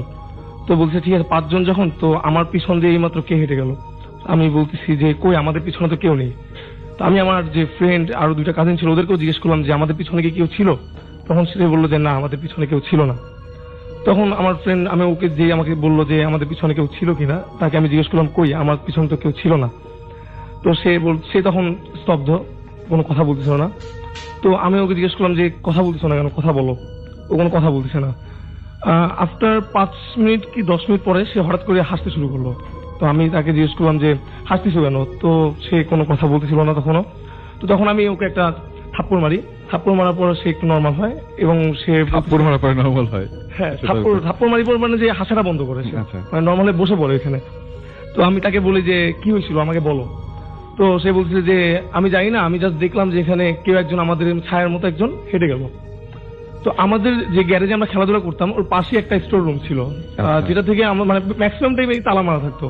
তো আমরা কখনো ওটাতে কে থাকতো বা কি থাকতো আমরা জানতাম না, কিন্তু আমাদেরকে সবসময় বলা হতো যে এটার মধ্যে তোমরা যাবা না, এটা যাওয়ার দরকার নেই তোমাদের। তো ওই দিন কি আমরা জাস্ট যখন খেলছিলাম, তো ওই কাহিনীর পরে আমরা শস্য একটা আওয়াজ শুনতে পেলাম ওখান থেকে হঠাৎ করে। তো শোনার পরে আমরা ডিসাইড করলাম যে আমাদের দেখা উচিত যে এখানে কি আছে বা কি শব্দটা হচ্ছে। তো আমাদের মধ্যে যে আমার ফ্রেন্ডের বড় ভাই ছিল, সে ডিসাইড করলো যে তালা ভেঙে আমরা ওখানে যাব। তো কথা অনুযায়ী আমরা তালাটা ভাঙলাম। ভাঙার পরে আমি এবং ওই বড় ভাই ঢোকার সিদ্ধান্ত নিলাম। যখন আমরা ঢোকার সময় আমরা মানে আমাদের গা শিউরে উঠছিল ভয়ে, যে আসলে যে ঢুকবো কি ঢুকবো না এরকম একটা ডিসিশন নিতে পারছিলাম না। তো ফাইনালি আমরা পা রাখলাম ওই স্টোর রুমে পা রাখার পর আমি এবং বড় ভাই দুজনে উভয়ই দেখলাম যে দেয়ালের দিকে যখন তাকালাম আমার মনে হচ্ছিল যে কেউ একজন ওখানে আছে, কারো উপস্থিতি ওখানে আমাদের মনে হচ্ছিল যে কেউ একজন উপস্থিত আছেন ওখানে, যাকে আমরা সরাসরি দেখতে পাচ্ছি না, কিন্তু কেউ একজন আছেন। তো আমি তখন বলতেছি ভাইয়া আমাদের কি ভিতরে যাওয়া উচিত কিনা? তখন ভাইয়া বলতেছে যখন আসছি একটু দেখে নেই যে আসলে কেউ থাকতে পারে, যারা হয়তো মানুষও হইতে পারে যে আমরা জানি না, যেখানে আটকা পড়া আছে। তো আমি বললাম যে ভাইয়া যে মানুষ তো হবে না, কারণ আমি তো কাউকে দেখতে পাচ্ছি না, আপনিও কাউকে দেখতে পাচ্ছেন না, আমি শুধু ফিল করতেছি যেখানে কেউ একজন আছেন।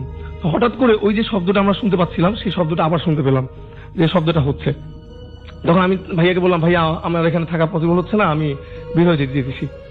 তো আমার ফ্রেন্ড যে চিৎকার করছিল যে সে কাউকে দেখছে, সে ওখান থেকে আমাদের ডাকছিল যে চলে আসো তোমরা এখানে থাকো না, একটা ডেঞ্জারাস হতে পারে। তো আমি ভাইয়াকে বললাম ভাইয়া আপনি কি যাবেন? না আমি বের হয়ে যাব। ভাইয়া বললো একটু ওয়েট করো, আমি একটু দেখি। ঠিক যখন আমরা ওখান থেকে বের হয়ে চলে আসবো, তখনই আমরা সেই শব্দটা আবার পুনরায় শুনতে পাই।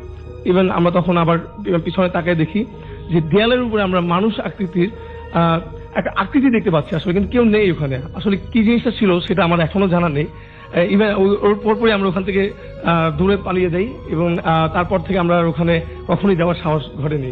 অনেক ধন্যবাদ আপনাকে ডক্টর রাসেল। আমরা চলে যাচ্ছি ফারনানের কাছে। ফারনান, আপনার ঘটনা শুনি, কোথাকার ঘটনা আগে শুরুতে জানতে চাচ্ছি এটা। হ্যালো লিসেনার্স, আমি ফারনান, আমি পুরান ঢাকা থেকে আসছি। আর যে ঘটনা আমি এখন শেয়ার করবো সেটা আমার আঙ্কেল বলেছে, এবং এই ঘটনাটা এক্স্যাক্টলি ইন্ডিয়ার একটা ঘটনা। এবং সে যেটা বলে যে এটা অনেক আগের ঘটনা আসলে, মানে যখন আমার আঙ্কেল কলকাতায় বেশ কিছু সময় পড়াশোনা করে, এবং ওই সময় তার সাথেই মানে আমাদের বাংলাদেশে একটা ছেলে পড়াশোনা করতো, এবং সে যেটা হয় যে ইন্ডিয়ান কতগুলো ছেলের সাথে একটা ম্যাচে থাকে আর কি, ওই সময় অনেক আগের কথা এটা। এবং তারা যে বাসাটায় ভাড়া থাকে সেটা হচ্ছে একটা অ্যাংলো ইন্ডিয়ানদের বাসা ছিল। আচ্ছা। এবং বাসার যে নিচতলায় তারা থাকতো এবং উপরের তলায় থাকতো যে ওই মা এবং ছেলে দুজনই থাকতো, মানে উপরের তলায়। এবং তার বাবা ছিল না, এবং ওনারা দুইজনই উপরে তলায় থাকতো এবং নিচে কয়েকজন স্টুডেন্ট ভাড়া থাকতো। এবং একটা সময় যেটা হয় যে কোন একটা পূজার ছুটিতে যেটা হয় যে ওই সবগুলো ছেলে নিজের তলার মানে ইয়াতে চলে যায়, মানে পূজার ছুটিতে চলে যায়। এবং আমার আঙ্কেলের যে ফ্রেন্ড ছিল বাঙালি, সে যেটা করে, সে মুসলমান ছিল, এবং সেটা যেটা হয় যে সে আর মানে কোথাও যায় না, সে ওখানেই স্টে করে। তো দ্যাটস ওয়াই দেখা যায় যে মানে সে নিচের তলায় একা থাকে এবং উপরের তলায় ছিল ওই অ্যাংলো ইন্ডিয়ান্সের যে মা এবং তার ছেলে। তো পূজার প্রায় 2 দিন ছুটি কেটে যাওয়ার পরে যেটা হয় যে উপরে যে ছেলেটা থাকতো ওই ছেলেটা হঠাৎ করে কোনো কারণ ছাড়া হঠাৎ করে সুইসাইড করে। এবং এই সুইসাইডের কারণটা কি ছিল সেটা তখন কেউ জানতো না। এবং যেটা হয় যে এবং ওই আমার আঙ্কেলের যে ফ্রেন্ড যে ছিল, মানে সে যেটা বলে যে সে কখনো মানে ভাবতে পারেনি যে ছেলেটা আসলে সুইসাইড করবে, কারণ একটা মানুষের সাথে মিশলে তখন বোঝা যায় যে মানে সে কেমন মানুষ, কিরকম তার ক্যারেক্টার সেটা বোঝা যায়। কোনো মানে কারণ ছাড়াই সে সুইসাইড করে। এবং যেটা হয় যে ওই যে তার সাথে যে তার মা থাকতো তাদের যে বাসার উপরে, সে যেটা হয় যে ওনারা দুইজনই থাকতো এবং ওনাদের ম্যাক্সিমাম যে রিলেটিভস তারা ওই শহরের বাইরে থাকতো। এবং যে এই যে ছেলেটার মৃত্যুর কারণে যেটা হয় যে মানে ওদের যে শহরের বাইরে যারা রিলেটিভস থাকে তাদের মধ্যে মানে তার দুইজন মামা মানে ওই ইনস্ট্যান্টলি তখন ওই স্পটে আসতে পারে। এবং আসার পরে যেটা হয় যে ওই ছেলেটার মানে এই হঠাৎ করে মারা যাওয়ার কারণে তার মা হঠাৎ করে অসুস্থ হয়ে যায়।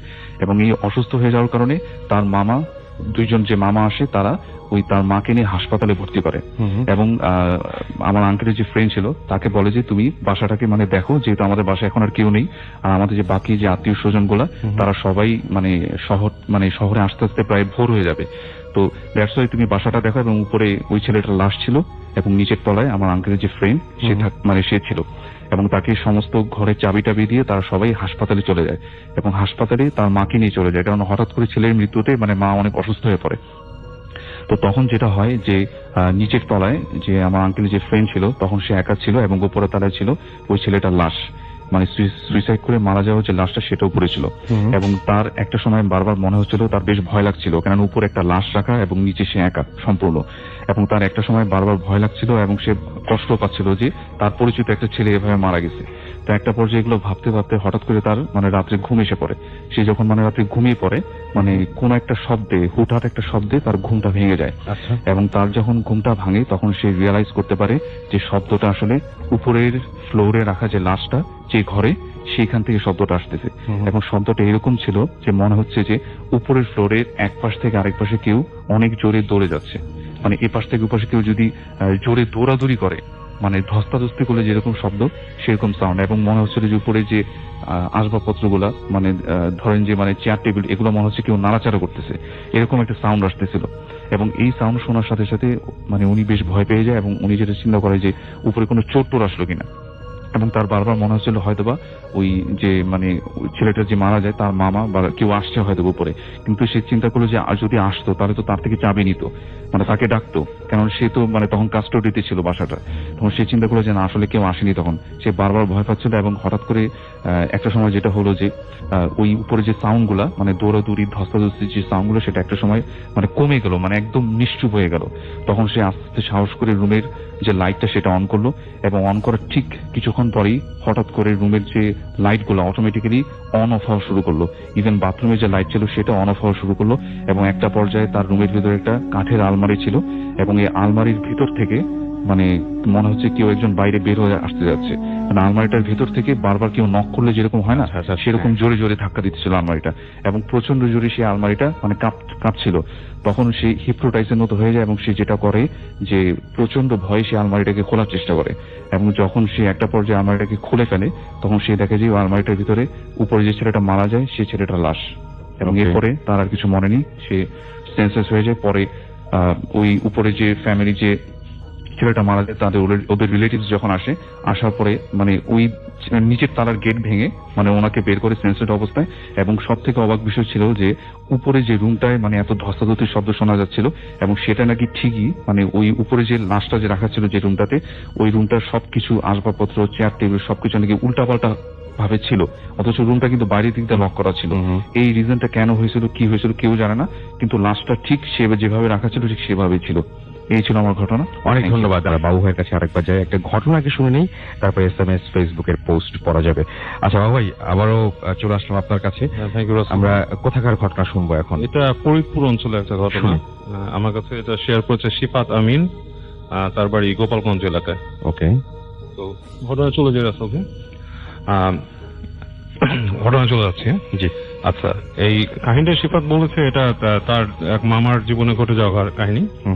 তো তার মামার মামা তিনি আপনার একটা অঞ্চলে থাকতেন, ওই ফরিদপুরেরই যে কোনো একটা অঞ্চলে, সেখানে অনেক খাল বিল আছে আর কি। আচ্ছা, তো যেটাতে ওরা মামা কখনো যায় নাই, ছোট কালে গিয়েছিল, এরপর যায়নি। তার মামার মামা থাকতো ওখানে। তো সে শহরে পড়াশোনা করতো।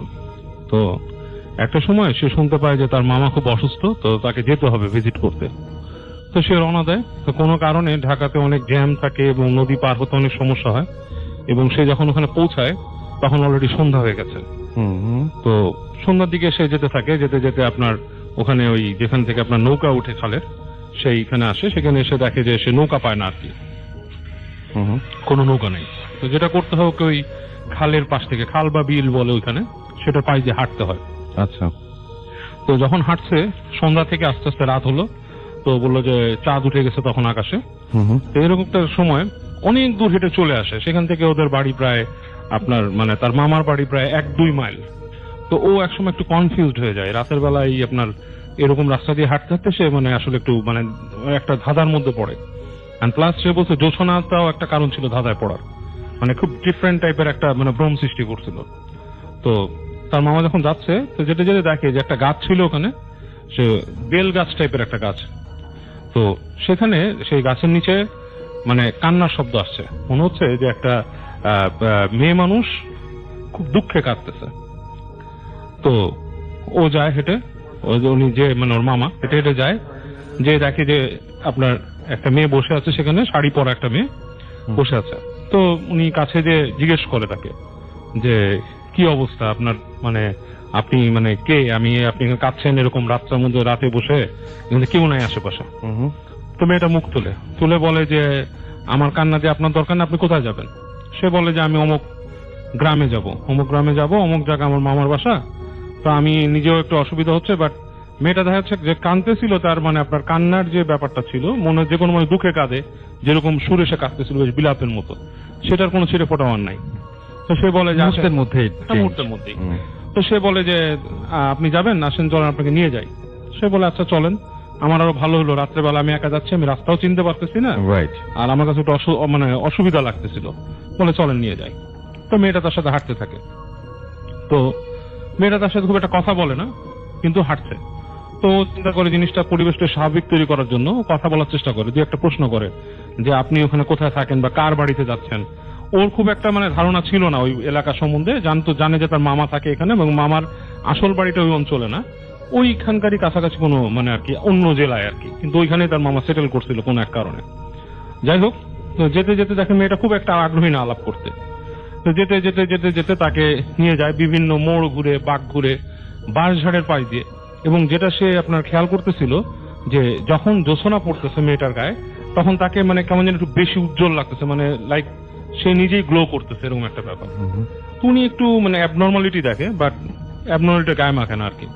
তো উনি তাকে ফলো করে যেতে থাকে। তো যেতে যেতে দেখে যে একটা রাস্তার একটা জায়গায় নিয়ে আসে। অনেকক্ষণ হাঁটার পরে ডান দিকে হচ্ছে বাঁশঝাড়, আর বাম দিকে নিচু হয়ে গেছে আর কি, নিচু হয়ে গেছে, যে দেখতেছে একটা বাড়ি। তো বাড়ির মধ্যে কোনো আলো টালো কিছু নাই, লাইট মানে আপনার কোনো আলো টালো জ্বলছে না বাড়ির ভেতরে। তো নেমে যায়, দেখে মেয়েটাও হেঁটে গেল ওখানে, যে মেয়েটা বলে যে আপনি এখানে দাঁড়ান, বলে মেয়েটা দেখে তার এই পাশ থেকে ঘুরে চলে গেছে, আর কোনো খবর নেই মেয়েটার।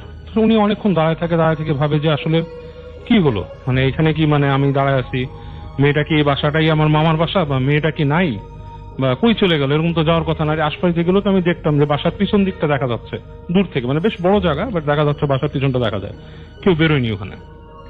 তো একবার চিন্তা করে বাসার পেছনে কি যাবে যেদিকে মেয়েটা গেছে, অনেকক্ষণ চিন্তা করে সে একবার চিন্তা করে নক করবে, সেটাও সে কনফিউজ হয়ে যায়। তো উনি তারপর করে কি ওই হেঁটে যায়, মেয়েটার রাস্তা দিয়ে হেঁটে যায় যেখান দিয়ে মেয়েটা গেছে। তো ওই জায়গায় যে কিছু দূর যাওয়ার পর দেখে বেড়া থেকে বাসার সামনের দিকটা দেখা যাচ্ছে দরজাটা হাট করে খোলা, মানে যেই মেইন দরজাটা, বাড়ির এন্ট্রেন্সটা মানে মনে হচ্ছে খোলা, পুরা অন্ধকার দেখা যাচ্ছে ভেতরে। তো সে কি করে, এই পাশে দরজা দিয়ে নক না করে বেড়া টপকাই ঢোকে উনি। চিন্তা করে যদি আমার মামার বাসা হয়ে থাকে তাহলে হলো, আর যদি গ্রামের বাসা হয় এরকম দরজা খোলা এত রাতে কেমন একটা মানে তার কাছে একটু অ্যাবনর্মাল লাগে জিনিসটা। তো হেঁটে যায়, হেঁটে যে ওই দরজার সামনে দাঁড়ায়, তো তার কাছে মানে কেন মানে গা ছমছম করতে থাকে, মনে হয় যে বাসার ভিতরে কেউ নাই। মানে মানুষের একটা মানে সিক্স সেন্সে কিন্তু মানুষ কিছু বুঝতে পারে, মানুষের ভেতরের একটা অনুভূতিও থাকে, মনে হচ্ছে কেউ নাই। আবার যখন নাকি বাসার ভিতরে ঢুকবে চিন্তা করে, তখন মনে হয় কেউ যদি থাকে, এরকম ফিলিংসে সে করে কি বাসার মধ্যে আপনার ঢুকে স্টেপিং করে। তো যায় যে তখন মনে হচ্ছে যে কেউ নাই, এবং সে তখন আপনার আস্তে করে পকেটে হাত দিয়ে, তার কাছে একটা লাইটার ছিল, রনসন লাইটার, সে সেটা জ্বালে। জ্বালার পর দেখে যে ঘরের মধ্যে ওই লাইটারের আলোতে দেখে কিচ্ছু নাই, পুরো ঘরটা ফাঁকা একটা ঘর, এবং ওই ঘরের মধ্যে মানে কিছুই নাই, পুরা মানে ফ্লোর ফ্লোরে ময়লা পড়ে রয়েছে, অ্যাবান্ডেন একটা হাউসের মতো।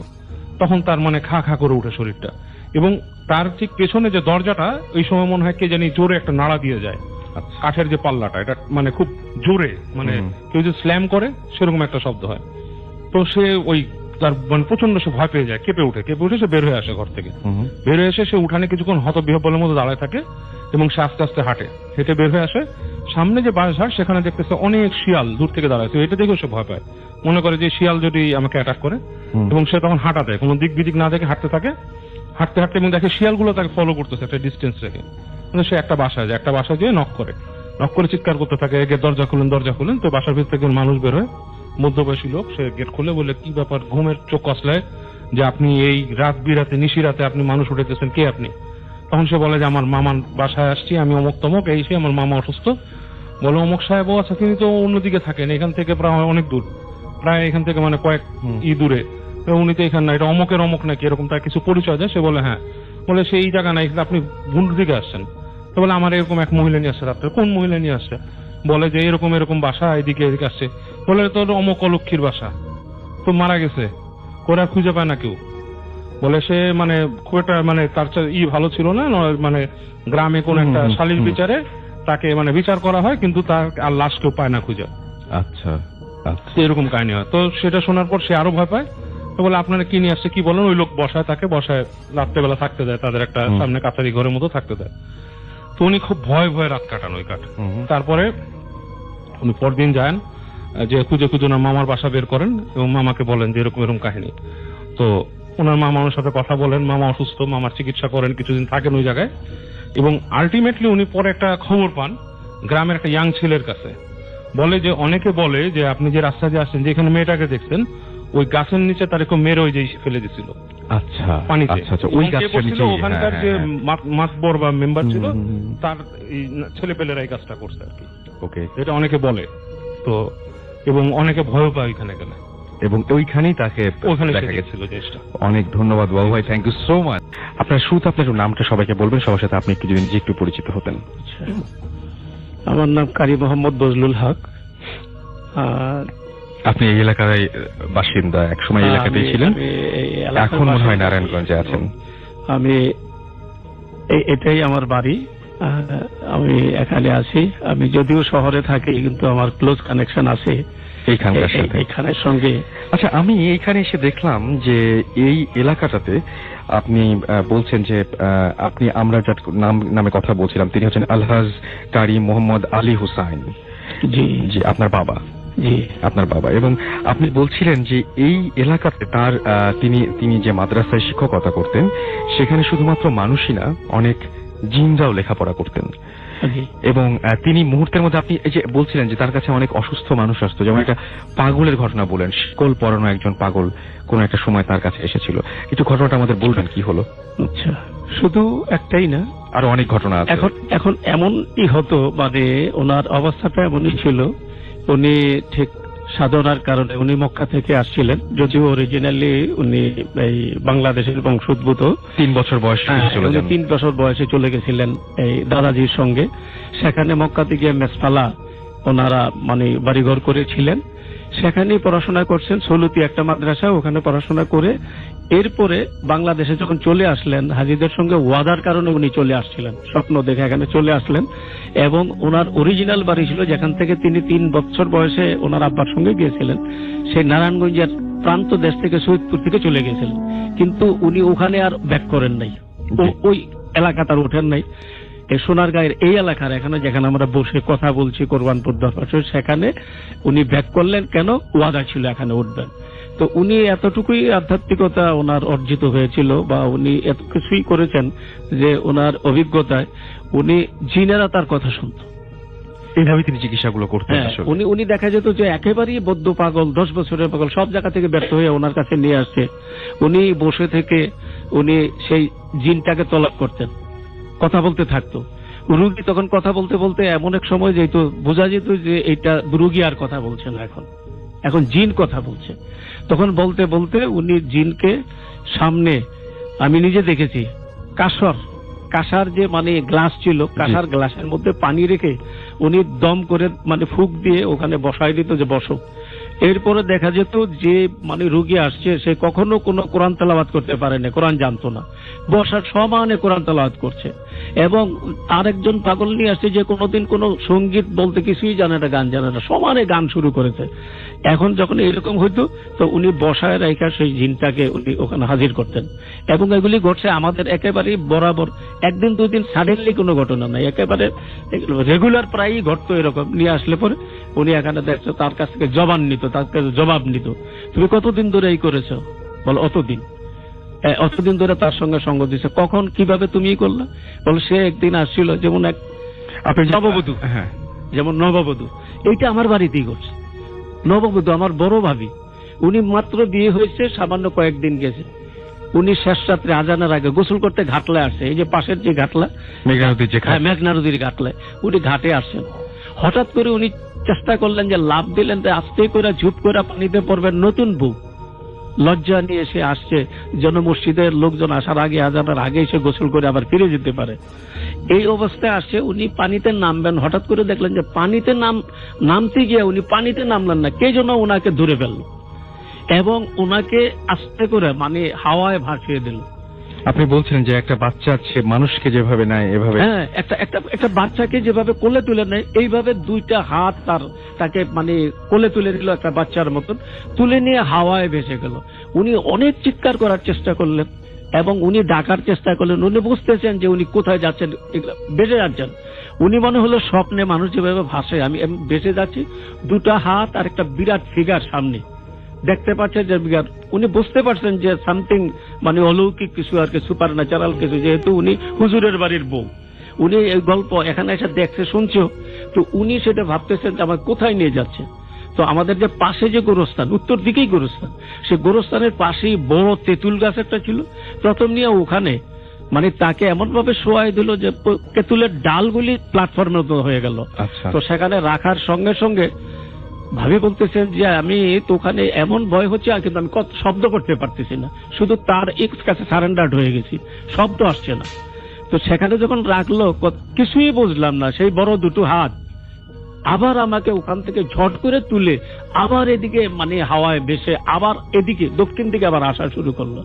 অর্থাৎ আমাকে এনে এখানে হুজুরের যে ছিল ঘোড়া রাস্তা বলছিল, ঘোড়া রাস্তা বলের এই চালের উপরে আমাকে আস্তে করে খুব যত্নের সঙ্গে, মোহাব্বতের সঙ্গে, মনে হয় ভাবি বলছিল অ্যাজ ইফ এটা মানে ভয় পেয়ে গেছে।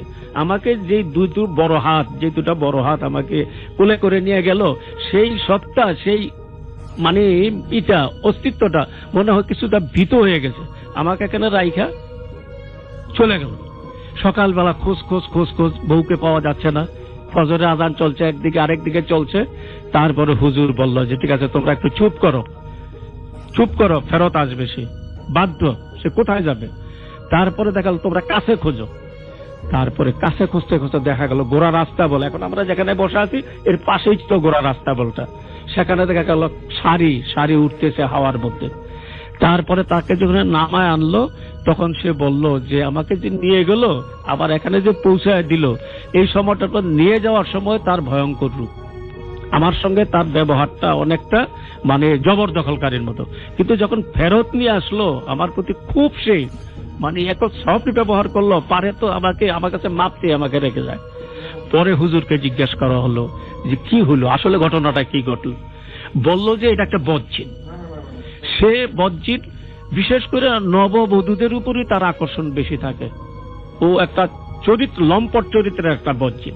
সে যখন নিয়ে গেছে তার আশেক হয়ে গেছে, সে ওখানে নিয়ে গেছে।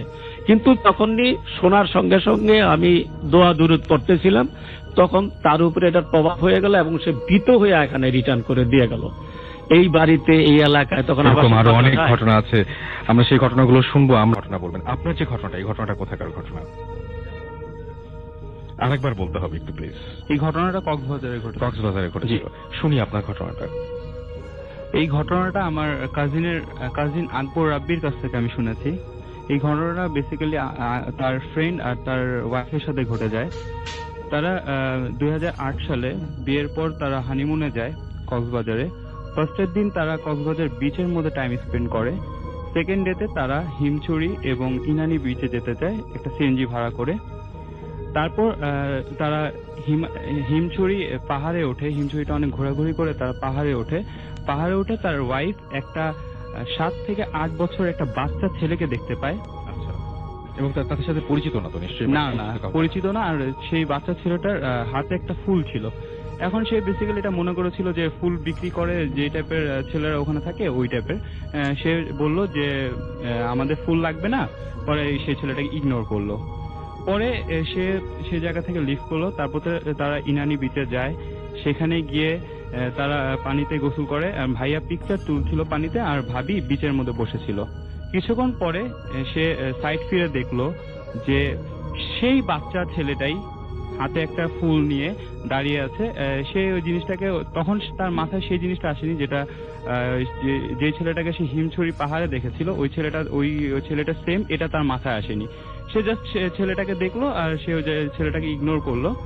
তারপর সেম ভাবে সে অন্য দিকে তাকিয়ে আবার যখন ওই দিকে তাকালো, দেখলো যে ছেলেটা সেখানে নেই, না ছিল না। তখন সে এই বিষয়টাকে বেশি একটা গুরুত্ব দিল না। একটু ইন্টারাপ্ট করি, যতবারই তার সাথে দেখা হয়েছে, ছেলেটার সাথে দেখা হয়েছে, ততবারই কি ছেলেটার হাতে ফুল ছিল? জি, প্রত্যেকবারই হাতে ফুল ছিল।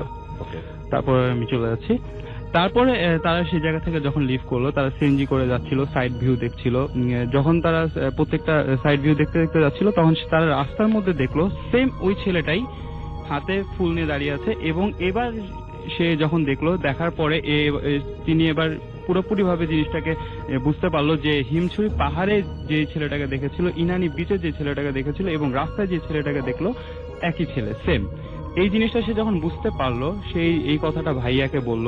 ভাইয়া এই জিনিসটাকে বেশি গুরুত্ব দিল না। সে বলল যে তুমি একই অন্য ছেলেকে দেখছো, হয়তোবা ওরকমই লাগছে।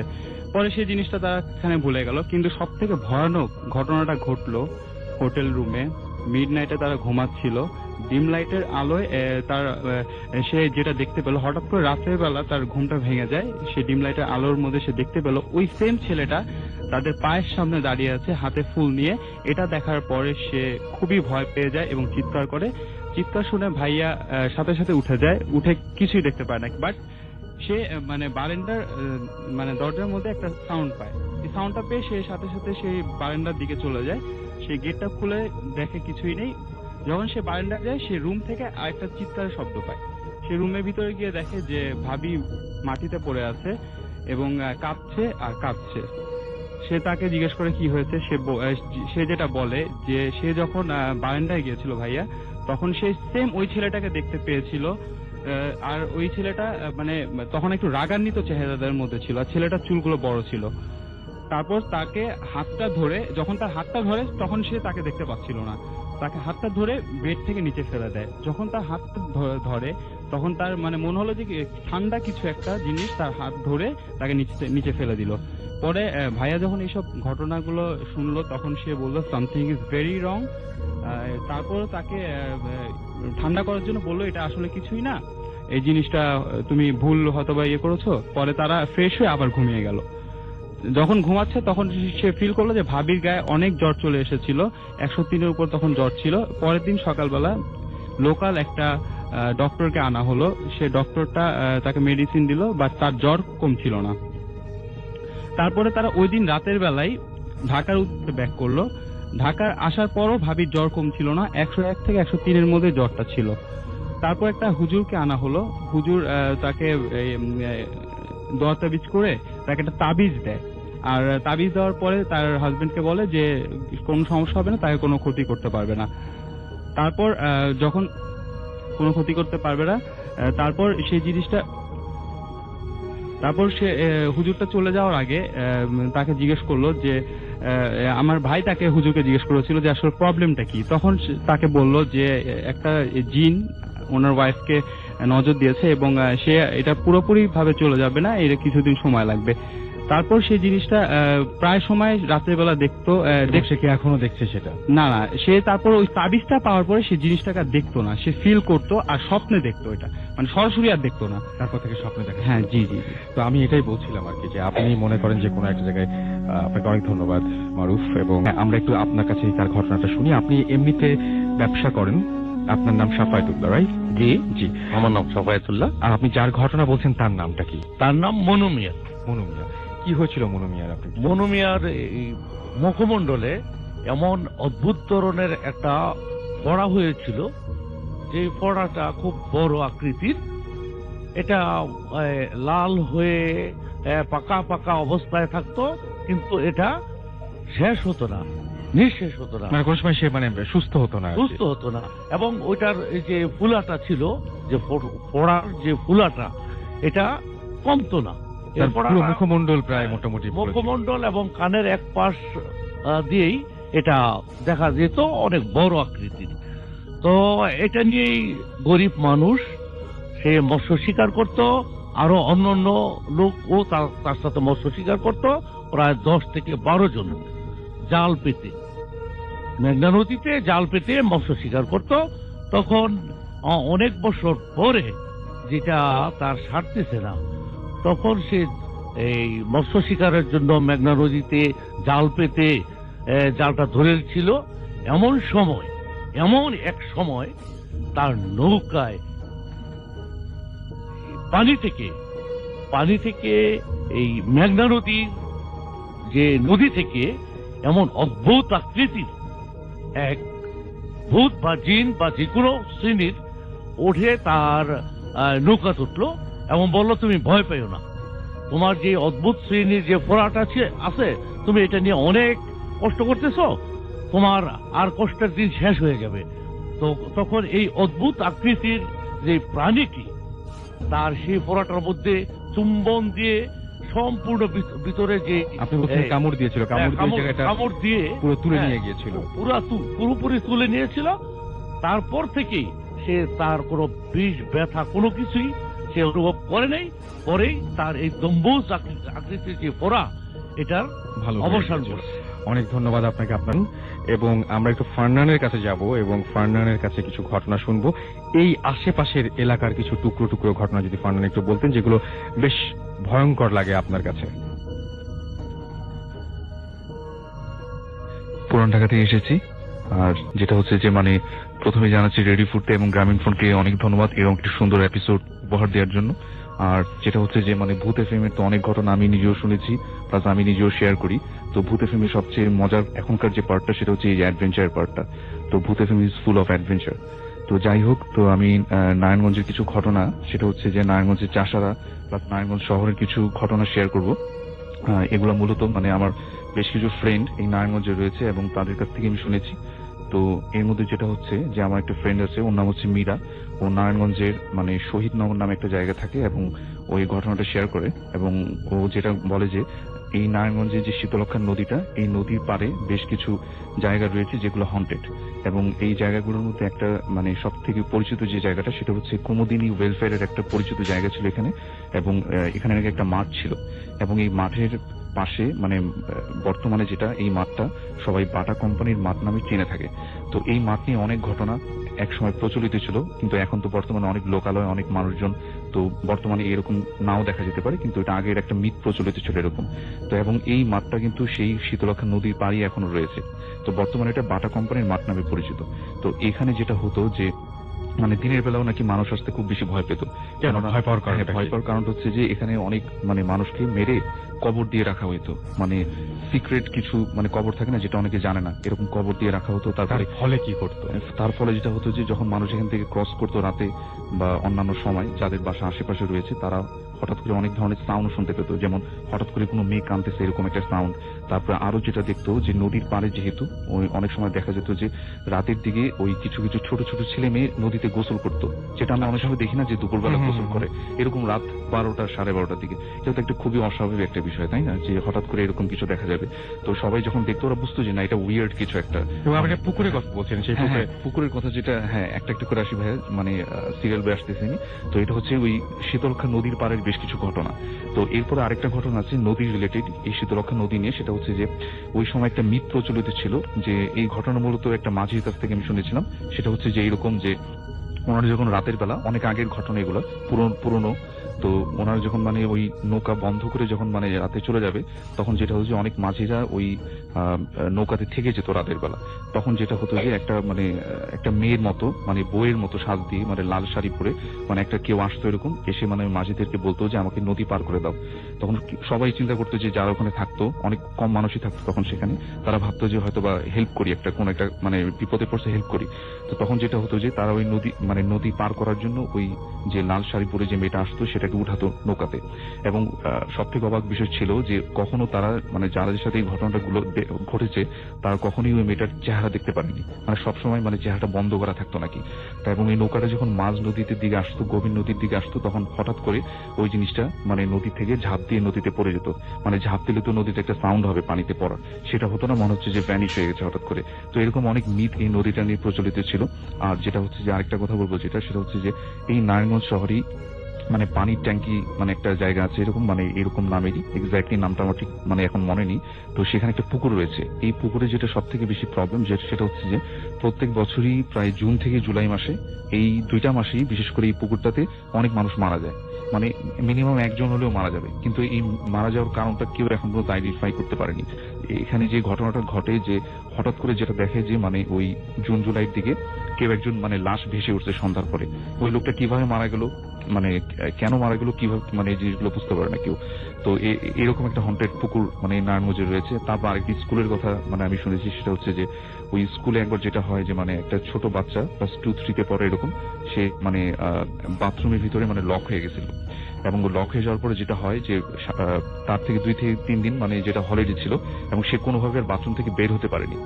তো এরপর যেটা হয় যখন স্কুলটা খোলে, তখন যেটা হয় যে ওই বাথরুমের থেকে প্রচুর মানে গন্ধ আসতে থাকে, পচা কিছু গন্ধ। তখন সবাই যেটা করে যে ওই গেটটা ভেঙে মানে ভিতরে ঢোকার পরে ওই ছোট বাচ্চাটার লাশটাকে পায়। কিন্তু এর মাঝখানে কিন্তু মানে বাচ্চাটার বাবা মা অনেক খোঁজাখুঁজির চেষ্টা করে, বাচ্চাটাকে কিন্তু কোথাও খুঁজে পায় না।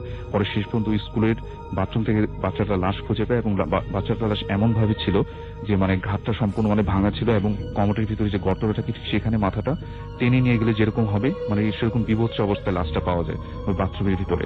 তো এই ছিল মানে মোটামুটি এখানকার হন্টেড কিছু প্লেসের ঘটনা। তো এখানকার যারা লোকাল আছেন তারা অবশ্যই হয়তো বা আরো অনেক কিছু জেনে থাকবেন। এই তো, থ্যাংক ইউ।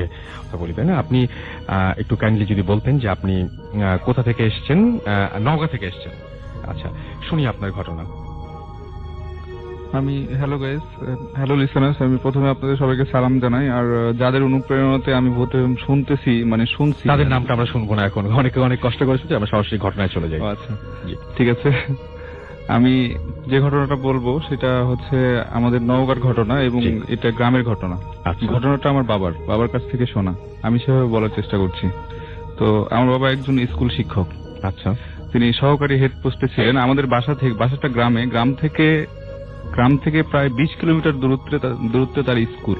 সেখানে তিনি প্রতিদিন বাইকে যাতায়াত করতেন। তো সেই সুবাদেই মানে স্কুলের মানে হেড স্যারের সাথে তার ভালো সম্পর্ক থাকা, স্কুলের বিশেষ যে কাজগুলো করতে হতো অতিরিক্ত সময়ে তিনিই করতেন। তো এই অবস্থাতেই হঠাৎ কোনো প্রয়োজন পড়ে যাওয়ায় স্কুল 4টার দিকে ছুটি হওয়ার পর হেড টিচার আমার বাবাকে নওগাঁয় আসতে বলেন। নওগাঁর দূরত্ব স্কুল থেকে প্রায় 30 কিলোমিটার দূরে। তো সেখানে তিনি সন্ধ্যার 4টার দিকে রওনা দেন, আসরের নামাজ পড়ার পর রওনা দেওয়ার ফলে সেখানে কাজ সেরে আসার পথে মানে আসবেন, এখন সেই সময় মানে এশার আজান দিয়ে দেয়। তখন তিনি মানে সেই সময়, এটা ঘটনাটা হচ্ছে 1996 সালের দিকে। তখন আমাদের ইলেকট্রিসিটি ছিল না আমাদের এলাকায়। তো উনি তাড়াতাড়ি আসার জন্য, তার কাছে যেহেতু বাইক ছিল, আমাদের রাস্তাটা ভয়ঙ্কর ছিল, মানুষেরও ভয় ছিল, তো তাড়াতাড়ি আসার জন্য হাইওয়ে রোড দিয়ে আসলে দেরি হবে, এই জন্য তিনি গ্রামের রাস্তায় চলে আসতেছিলেন। তো রাস্তায় আসতে আসতে প্রায় 8 কিলোমিটার চলে আসছেন উনি। আর 8 কিলোমিটার অতিক্রম করার পর সেখানে একটা শ্মশান আছে এবং অনেক জঙ্গল আছে, মানে রাস্তাটার পুরো সাইডেই জঙ্গল। পুরো রাস্তাটার মধ্যে দিয়ে মানে সন্ধ্যার আগেই যখন আসর নামাজ হয় এই সময় কেউ যেতে পারে না। আর রাস্তাটা মানে মাটির রাস্তা। তো উনি যখন প্রায় ওই জায়গায় পৌঁছেন সেই সময় বাজে আপনার 8:30 থেকে 8:30টার দিকে আর কি, যখন মানে শ্মশান ঘাটের কি 100 গজ আগে তিনি গাড়ি নিয়ে পৌঁছেন। গাড়িটা সেখানে বন্ধ হয়ে যায়। বন্ধ হয়ে যাওয়ার পর গাড়িটা ওখানে স্টার্ট হয় না। তিনি অনেক চেষ্টা করেন স্টার্ট করানোর। তারপরে মানে গাড়িতেই বসে থেকে টেনশন করেন যে অনেক দূর তো এখনো বাসা, এখন কি করে যাবেন। এটা টেনশন করতেছেন আর সামনে তাকাচ্ছেন, রাস্তায় আবছা অন্ধকার, তার কাছে কোনো লাইট নাই, গাড়ির আলোতেই তিনি দেখে আসতেছিলেন। তো চতুর্দিক অন্ধকার। এই অন্ধকারের মধ্যে তিনি মানে সামনের দিকে যখন তাকান তখন দেখতে পান যে একটা অনেক লম্বা লোক মানে সাদা ড্রেস পরিহিত আমার বাবার সামনে হেঁটে আসতেছে। তখন তিনি এটা ভালো করে লক্ষ্য করতে থাকেন। যখন আস্তে আস্তে কাছের দিকে আসতেছে তখন আবার তিনি লক্ষ্য করেন, মানে ভালো করে দেখেন যে ওই একই রূপটা মানে একই লোকটাই 7টা লোক হয়ে যায় তার সামনে, মানে 7টা অবয়ব তার সামনে ভাসতেছে। তখন তিনি অবাক হয়ে যান, মানে মুখে কোনো দোয়া টোয়া কিছু আসতেছে না, গা ঘেমে যায়, প্রচন্ড ভাবেই তিনি হয়ে যান, ভয় পেয়ে যান। হ্যাঁ, ভয় পেয়ে যান। তারপরে এই ঘটনার ওখানে আশেপাশে কোনো গ্রাম ছিল না, রাস্তার মাঝে, এই জন্য মানে তিনি তারপরে আমরা যেটা জানতে পারি আর কি, তিনি তার বাইক সহ যে শ্মশান ছিল সামনে সেই শ্মশানের উপরে পড়েছিলেন, মানে শ্মশানের মাঝখানটায় পড়েছিলেন এবং বাইকটা ছিল তার পায়ের উপরে। তো ওখানকার স্থানীয় যে রাখাল যারা গরু নিয়ে মাঠে যেত, তো সেই জায়গায় রাখালরা গিয়ে তাকে ওখান থেকে উদ্ধার করে। হ্যাঁ, সকালে আমরা পরে আমাদের বাসায় এটা জানানো হয়, খোঁজ পেয়ে আমরা সেখানে যাই, গিয়ে বাবাকে দেখি তার অবস্থা খুব খারাপ ছিল। পরে তাকে ডাক্তারের কাছে নিয়ে গিয়ে সুস্থ করানো হয়। আর পরে জানা যায় এটা ঘটছে এই জন্যই যে আমার বাবা মাঝে মাঝে এই যে ব্ল্যাক ম্যাজিক বা জিন ছাড়ানো এই কাজগুলো মাঝে মাঝে চুপে চুপে। হ্যাঁ, তো এটার রিয়াক্ট বাবার উপর হয়েছিল। বাবা এটা পরে আমাদের জানায়। উনি ছেড়ে দিয়েছিলেন সবকিছু? হ্যাঁ, তারপর আস্তে আস্তে উনি ছেড়ে দিয়েছেন সবকিছু, এখন ওইসব কিছু করেন না। আর আমিও এর মধ্যে প্রজেক্ট হয়েছি ওটার কারণেই, এবং আমাকেও ব্ল্যাক ম্যাজিক করা হয়েছে, আমিও ভুক্তভোগী। তার মানে আপনি বলতে চাচ্ছেন যারা ব্ল্যাক ম্যাজিক করেন তাদের উপরেও আবার তাদের প্রতিপক্ষরা অনেকে আবার ব্ল্যাক ম্যাজিক করেন? হ্যাঁ, 100% সত্য। তার মানে এটা আসলে কোনো ভালো কিছু না? না, অবশ্যই ভালো কিছু না। আচ্ছা, আমরা এটা নিয়ে অনেক কথা বলেছি। চলে যাব আমাদের বন্ধু গ্যারেজের আরো একজন অতিথি রয়েছেন এখানে, এবং তিনি হচ্ছেন হিমু। আমরা হিমুর কাছে একটু যাই এবং হিমুর কাছে তার ঘটনাটা শুনি। কি ঘটনাটা আপনার এবং কোথায় ঘটেছিল যদি প্লিজ আমাদের একটু জানাতেন। আপনি তার আগে একটু বলেন যে আপনি কোথা থেকে এসেছেন। হ্যালো এভরিওয়ান, আমি হিমু, আমি আসছি নিকেতন থেকে। ওকে। আর আমি ইন্টারনাতে সরাসরি কাহিনী চলে যাচ্ছি। জি। এই কাহিনী মেইনলি হয় আমার সাথে, আমি এক্সপিরিয়েন্স করেছি। আমার এসএসসি যখন হয় 2010। জি। আর আমি এসএসসি পাস করেছি বগুড়া থেকে। জি। সো আমার কিছু ফ্রেন্ড সহ আমি জিনিসটা এক্সপিরিয়েন্স করেছি। সো ছোটবেলা থেকে এরকম একটা কিউরিওসিটি ছিল যে বিষয়গুলো নিয়ে। সো আমরা যেদিন জিনিসটা করি সেদিন ছিল খুব ভালো একটা ওয়েদার। কি করেন আপনারা? আমরা জাস্ট ঠিক করি যে কোনো শ্মশানে যাবো আমরা একটা। তো একটা শ্মশান ছিল ওই জায়গায়। তো শ্মশানে অনেক কথা শুনেছিলাম আমরা যে এখানে কিছু হয় বা এরকম টাইপস আপনি কিছু দেখা যায়। তো আমরা যাই ওই জায়গায়। তো তখন আমরা ঠিক করি যখন যাবো ওই জায়গায়। তো টাইমটা তখন ছিল হলো রাত 11টা। তো বেসিক্যালি ওই জায়গায় কাউকে যাইতে দেওয়া হইতো না। তো আমার একটা ফ্রেন্ডের পরিচয় ছিল ওই জায়গায়, যে ও ম্যানেজ করেছে জিনিসটা। তো ওই জায়গায় থাকতে পারবো আমরা। তো আমরা ঠিক করলাম, ঢুকলাম ওই জায়গায় 11টার দিকে। তো ওই সময় যখন আপনারা ঢোকেন তখন কি ভয় লাগা শুরু করেছিল? না, তখন সবকিছু নর্মাল ছিল, ওয়েদার একবার নর্মাল। আমরা নর্মালি কথা বলতেছি, মজা করতেছি যে কি হবে না হবে দেখা যাবে সেটা। তো গেলাম, তো জাস্ট কথা বলতে বলতে নর্মাল কথা বলতে বলতে অ্যারাউন্ড আড়াইটা, তখন আমার দুটো ফ্রেন্ড অলরেডি ঘুমায় পড়ছে ওই জায়গায়। তো আমরা নর্মালি কথা বলতেছি, আমাদের ঘুম ঘুম চোখ। তো সাডেনলি আমার একটা ফ্রেন্ড বলতেছে, দোস্ত কিছু একটা শুনতে পাচ্ছি। তো আমরা কেউ ভেবে কিছু শুনি নাই যে আসলে কি। তো বলতেছে, তো জিজ্ঞেস করলাম যে কি ছিল। বলছে, দোস্ত হালকা কান্নার আওয়াজ শুনতে পাচ্ছি। তো আমরা যেহেতু কিছু শুনি নাই, সো আমরা জিনিসটা বলছে মেবি তুই কিছু অন্য কিছু শুনতেছিস বা কিছু একটা হয়েছে এরকম সামথিং। তো করতে করতে অ্যারাউন্ড 3:15টার দিকে জিনিসটা লাউডলি আমরা সবাই শুনতে পাচ্ছি। তো আমি আমার ফ্রেন্ডকে বললাম যে দুজন ঘুমায় ছিল যে ওদেরকে রেখে তো আমরা জিনিসটা ফলো করতে পারবো না, তো ওদেরকে তুললাম, তোলার পরে বললাম যে চল দেখি জিনিসটা কি, মেইনলি তো আসাই জন্য আমাদের। তো এখন আমরা জিনিসটা ফলো করতে যাচ্ছি, বাট কোন দিকে ফলো করব? অন্ধকার, শ্মশানে অন্ধকার থাকে সবাই জানে। তো আমরা এখন ফলো করতেছি, অ্যারাউন্ড 15 থেকে 20 মিনিট আমরা হাঁটতেছি। সাউন্ডটা খুব লাউড শোনা যাচ্ছে, বাট কোন দিক থেকে আসছে সেটা আমরা কেউ বের করতে পারতেছি না। হাঁটতেছি করতে করতে আমাদের কাছে টর্চ ছিল, আমার 5 ফ্রেন্ডের হাতে টর্চ ছিল আমাদের। তো আমরা খুঁজতেছি যে কোথায় জিনিসটা হচ্ছে। করতে করতে যে ওই দিনই যে পরে শুনতে পারি আমরা যে ওই দিন একজনকে পোড়ানো হয়েছে, যে পোড়ানো হয়েছে, তো আমরা সেটা আর জানতাম না যে পোড়ানো হয়েছে। তো খোঁজাখুঁজি করতে করতে তো একটা গাছ ছিল ওই জায়গায়, তো গাছের পাশে জাস্ট এরকম ঘোরাচ্ছি আমরা টর্চ, হুট করে জায়গা সবার ফোকাস চলে যায়, টর্চের ফোকাস করে একজনকে দেখা যায় যে একটা বয়স হবে কত 13 থেকে 14, মেয়ে, চুল বড়, জাস্ট বসে আছে ওই জায়গায় গাছের পাশে, জাস্ট বসে আছে। তো আমাদের কারো সাহস হচ্ছে না যে কিছু করব বা কিছু, জাস্ট আমরা ফ্রিজ হয়ে গেছি।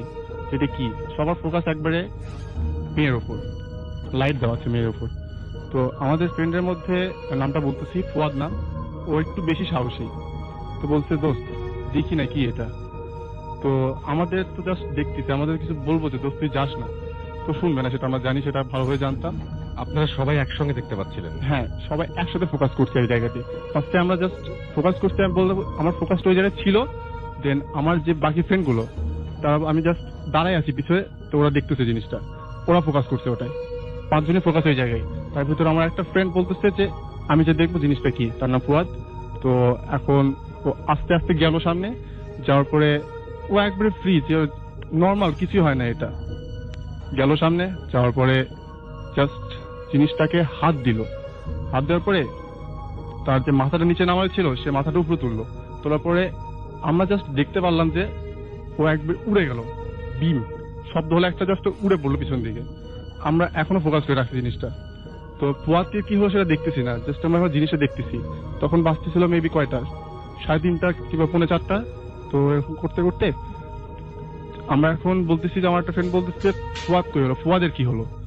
তো আমাদের কারো আর কোনো সেন্স নাই, তাই সামথিং আর ফ্রিজ হয়েছিল। পরে যখন মানে ফুয়াদের কাছে গেলেন, তখন আসলে কতদূর ছিটকে পড়েছিল সে? অ্যাবাউট 10 থেকে 15 মিটার।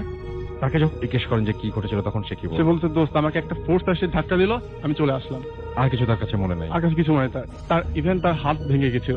এবং আপনার তখন কি আর থেকেছিলেন না তখন সঙ্গে সঙ্গে? না, তখন জাস্ট জিনিসটা করার পরে ওর দিকে ফোকাস আছে, জাস্ট ওই সময় দিয়েছে আজান, 5:15 বেজে গেছে। এই সময়ের মধ্যে যে কখন এত টাইম চলে গেল আমরা কিছু বলতে পারি না। আজান দিল, সবকিছু শেষ, এবং আপনারা ফ্রিজ হয়েছে? না, আমাদের কোনো কিছু না, তখন মাথা কি ব্ল্যাঙ্ক হয়ে গেছে আমরা, কি হয়ে যাচ্ছে এগুলো। তো আমরা গেলাম যে ফলকে জিজ্ঞেস করলাম দোস্ত কি অবস্থা। তো ওর যে হাত ভাঙছে সেই জিনিসটা আমরা তার পর দিন জানতে পারি, কারণ ওই দিন মানে ভোরের দিকে বলছে দোস্ত আমার কিছু হয়নি, জাস্ট হালকা লাগছে। পরে সকালবেলা ডাক্তার কাছে গেছে, বোঝা যায় আসলে হাত ভেঙে গেছে। ওকে, অনেক ধন্যবাদ আপনাকে। ডিয়ার লিসেনার, প্রতিনিয়ত এই ধরনের বাছাইকৃত ভয়ানক ঘটনা শুনতে চ্যানেলটি অবশ্যই সাবস্ক্রাইব করে নেবেন। ভূতে প্রেমের যত ভয়ানক ঘটনা আছে, আর সে রাসেল ভাই, আফনান ভাই, ডক্টর আলিফ ভাই, আফনান ভাই, এনাদের সহ আরো অনেকেরই প্রত্যেকটা ঘটনাই আপনারা এই ইউটিউব চ্যানেলে শুনতে পারবেন। আপনারা চাইলে এই চ্যানেলে ঘুরে আসতে পারেন। এই চ্যানেলে অসংখ্য এপিসোড পাবলিশ করা আছে, যা শুধুমাত্র বাছাইকৃত ভয়ানক ঘটনা। ভূতে প্রেম নিয়ে আপনাদের যদি কোনো মতামত থাকে অবশ্যই কমেন্ট সেকশনে জানিয়ে দেবেন। তো আজকের জন্য এখানেই বিদায় নেব। সকলে ভালো থাকবেন, সুস্থ থাকবেন, আল্লাহ হাফেজ।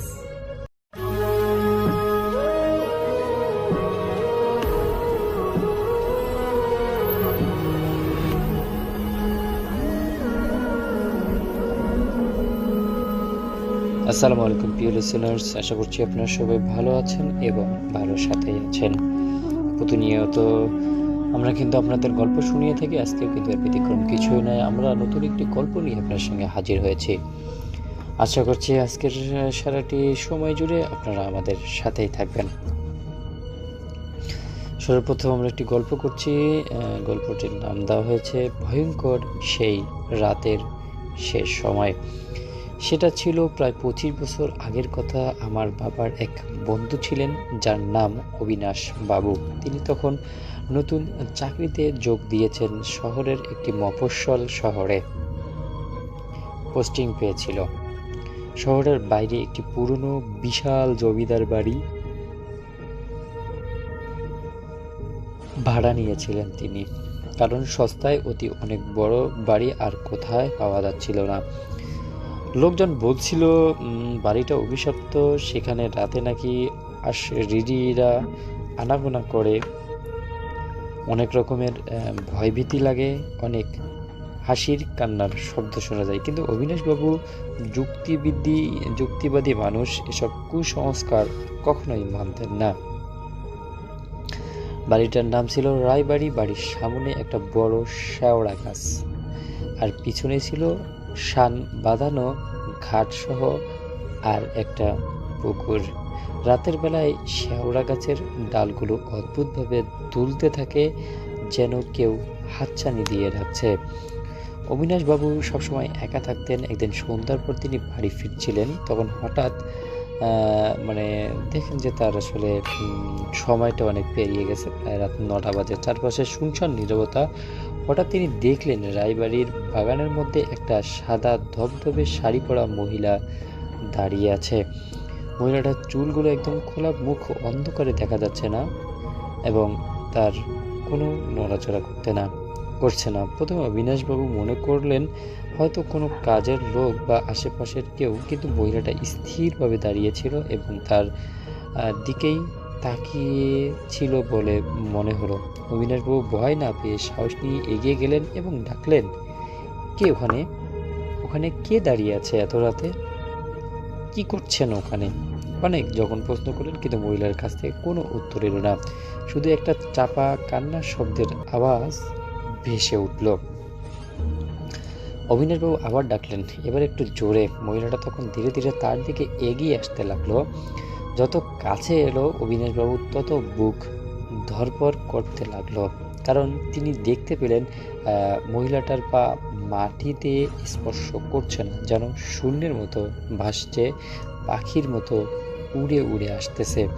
আর তার মুখটা দেখতে ভীষণ বিভৎস, চোখের জায়গায় শুধু কোটা, দাঁতগুলো অস্বাভাবিকভাবে বড়, ছোট, মাঝারি, একড়া বেকড়া। ভয়ে অবিনাশবাবুর শরীর অসাড় হয়ে গেল।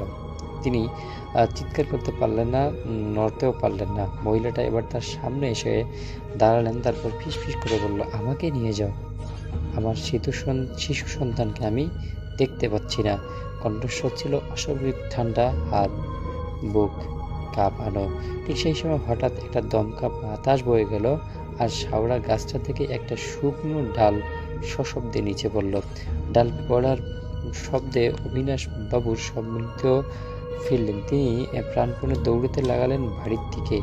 এক মুহূর্তে আর দাঁড়ালেন না, দৌড়ে বাড়িতে গিয়ে এবার হোঁচট খেয়ে পড়ে গেলেন, কিন্তু ওঠার পর আর পিছনে ফিরে তাকাননি। কোনো মতে তিনি ঘরে ঢুকে দরজা বন্ধ করলেন। দরজায় একের পর এক দরজা ধাক্কা, যেন কেউ ধাক্কা মারছে। তার সাথে ভেসে আসছে সেই হাড় কাঁপানো কান্না, আমাকে ভিতরে আসতে দাও, আমার শিশুকে খুঁজতে দাও। অবিনাশবাবু সারা রাত ঘরের কোণে বসে কাটালেন, ভয়ের কাটা হয়ে। ভোরের আলোতে ফুটতে সেই শব্দ আর কান্না একদমই থেমে গেল। ফজরের আজান হওয়ার সাথে সাথেই সেই সব আত্মাগুলো তাদের নিজেদের স্থানে ফিরে চলে গেল। পরের দিন সকালেই তিনি বাড়ি চলে এলেন এবং কখনোই সেই শহরে ফিরে যাননি। পরে তিনি জানান যে হুবহু বছর আগে সেই রায়বাড়িতে এক মহিলা তার নারী সন্তানকে নিয়ে থাকতো। একদিন সেই মহিলা তার স্বামী মেরে ফেলে এবং শিশুটিকে পুকুরে ডুবিয়ে দেয়। অবিশ্বাস করতে হলেও সত্যি যে সেই মহিলার অতিরিক্ত আত্মার প্রতি রাতে ঘুরে বেড়ায় তার সন্তানদের খোঁজার জন্য। স্থানীয়রা বলে অমাবস্যার রাতে তার কান্না আরো স্পষ্ট শোনা যায় এবং যদি কেউ ভুল করে তাকে সাড়া দেয় তবে তাকেও সে টেনে নিয়ে যায় অন্ধকারে। অবিনাশবাবু সেই রাতের কথা কাউকে বলতে চাননি, কিন্তু তার চোখে মুখে সেই ভর আর বিভীষিকাময় ছাপ স্পষ্ট ছিল। তিনি বলতেন, সেই রাতের শীতলতা আর বিভৎস মুখটা আমি আজও ভুলতে পারিনি। তারপর আসলে আমার মনে হয় শুধু এই মুহূর্তের জন্য আমার মা পিছনে তাকালো এবং আজও ফিরে পারতাম না, কিন্তু সেখানে কোনোভাবে আমাদের যে বাড়ির ফোন ছিল সেই ফোনগুলোর থেকে কল দেওয়া হয়েছে। কল দেওয়া হওয়ার পরে আসলে যে সমস্যাটা ছিল সেই সমস্যাটা কিন্তু সমাধান হয়ে গেছে। তারপরেও যে আমাদের গল্পের মূল নায়ক এইটাতে বোঝানো হয়েছে যে আসলে যেটাই মানে হোক না কেন সব কিছুর ভিতরে আসল কোনো কারণ থাকতে পারে। তো দর্শক, আমরা আশা করছি আপনাদের কাছে গল্পটি কিন্তু ভালো লেগেছে। আর আমরা কিন্তু প্রতিদিন রাত 9টা বা 10টার মধ্যে লাইভে আসি। আপনারা এই সময় যদি যুক্ত থাকেন তাহলে কিন্তু অবশ্যই পেয়ে যাবেন। তো দর্শক, আজকের গল্প এখানেই শেষ করছি। আবারও গল্প নিয়ে হাজির হব নতুন এপিসোডে। ততক্ষণ পর্যন্ত ভালো থাকবেন, সুস্থ থাকবেন। আর আজকের এপিসোডটি শেষ করার আগে ছোট্ট একটা রিকোয়েস্ট থাকবে, আপনারা যারা এখন পর্যন্ত আমাদের চ্যানেলটিকে সাবস্ক্রাইব করে রাখেননি অবশ্যই চ্যানেলটিকে সাবস্ক্রাইব করে রাখবেন। পাশে আসা বেল আইকনটি অন করে রাখবেন যেন আমাদের ভিডিওগুলো আপনার কাছে পৌঁছতে পারে। আল্লাহ হাফেজ।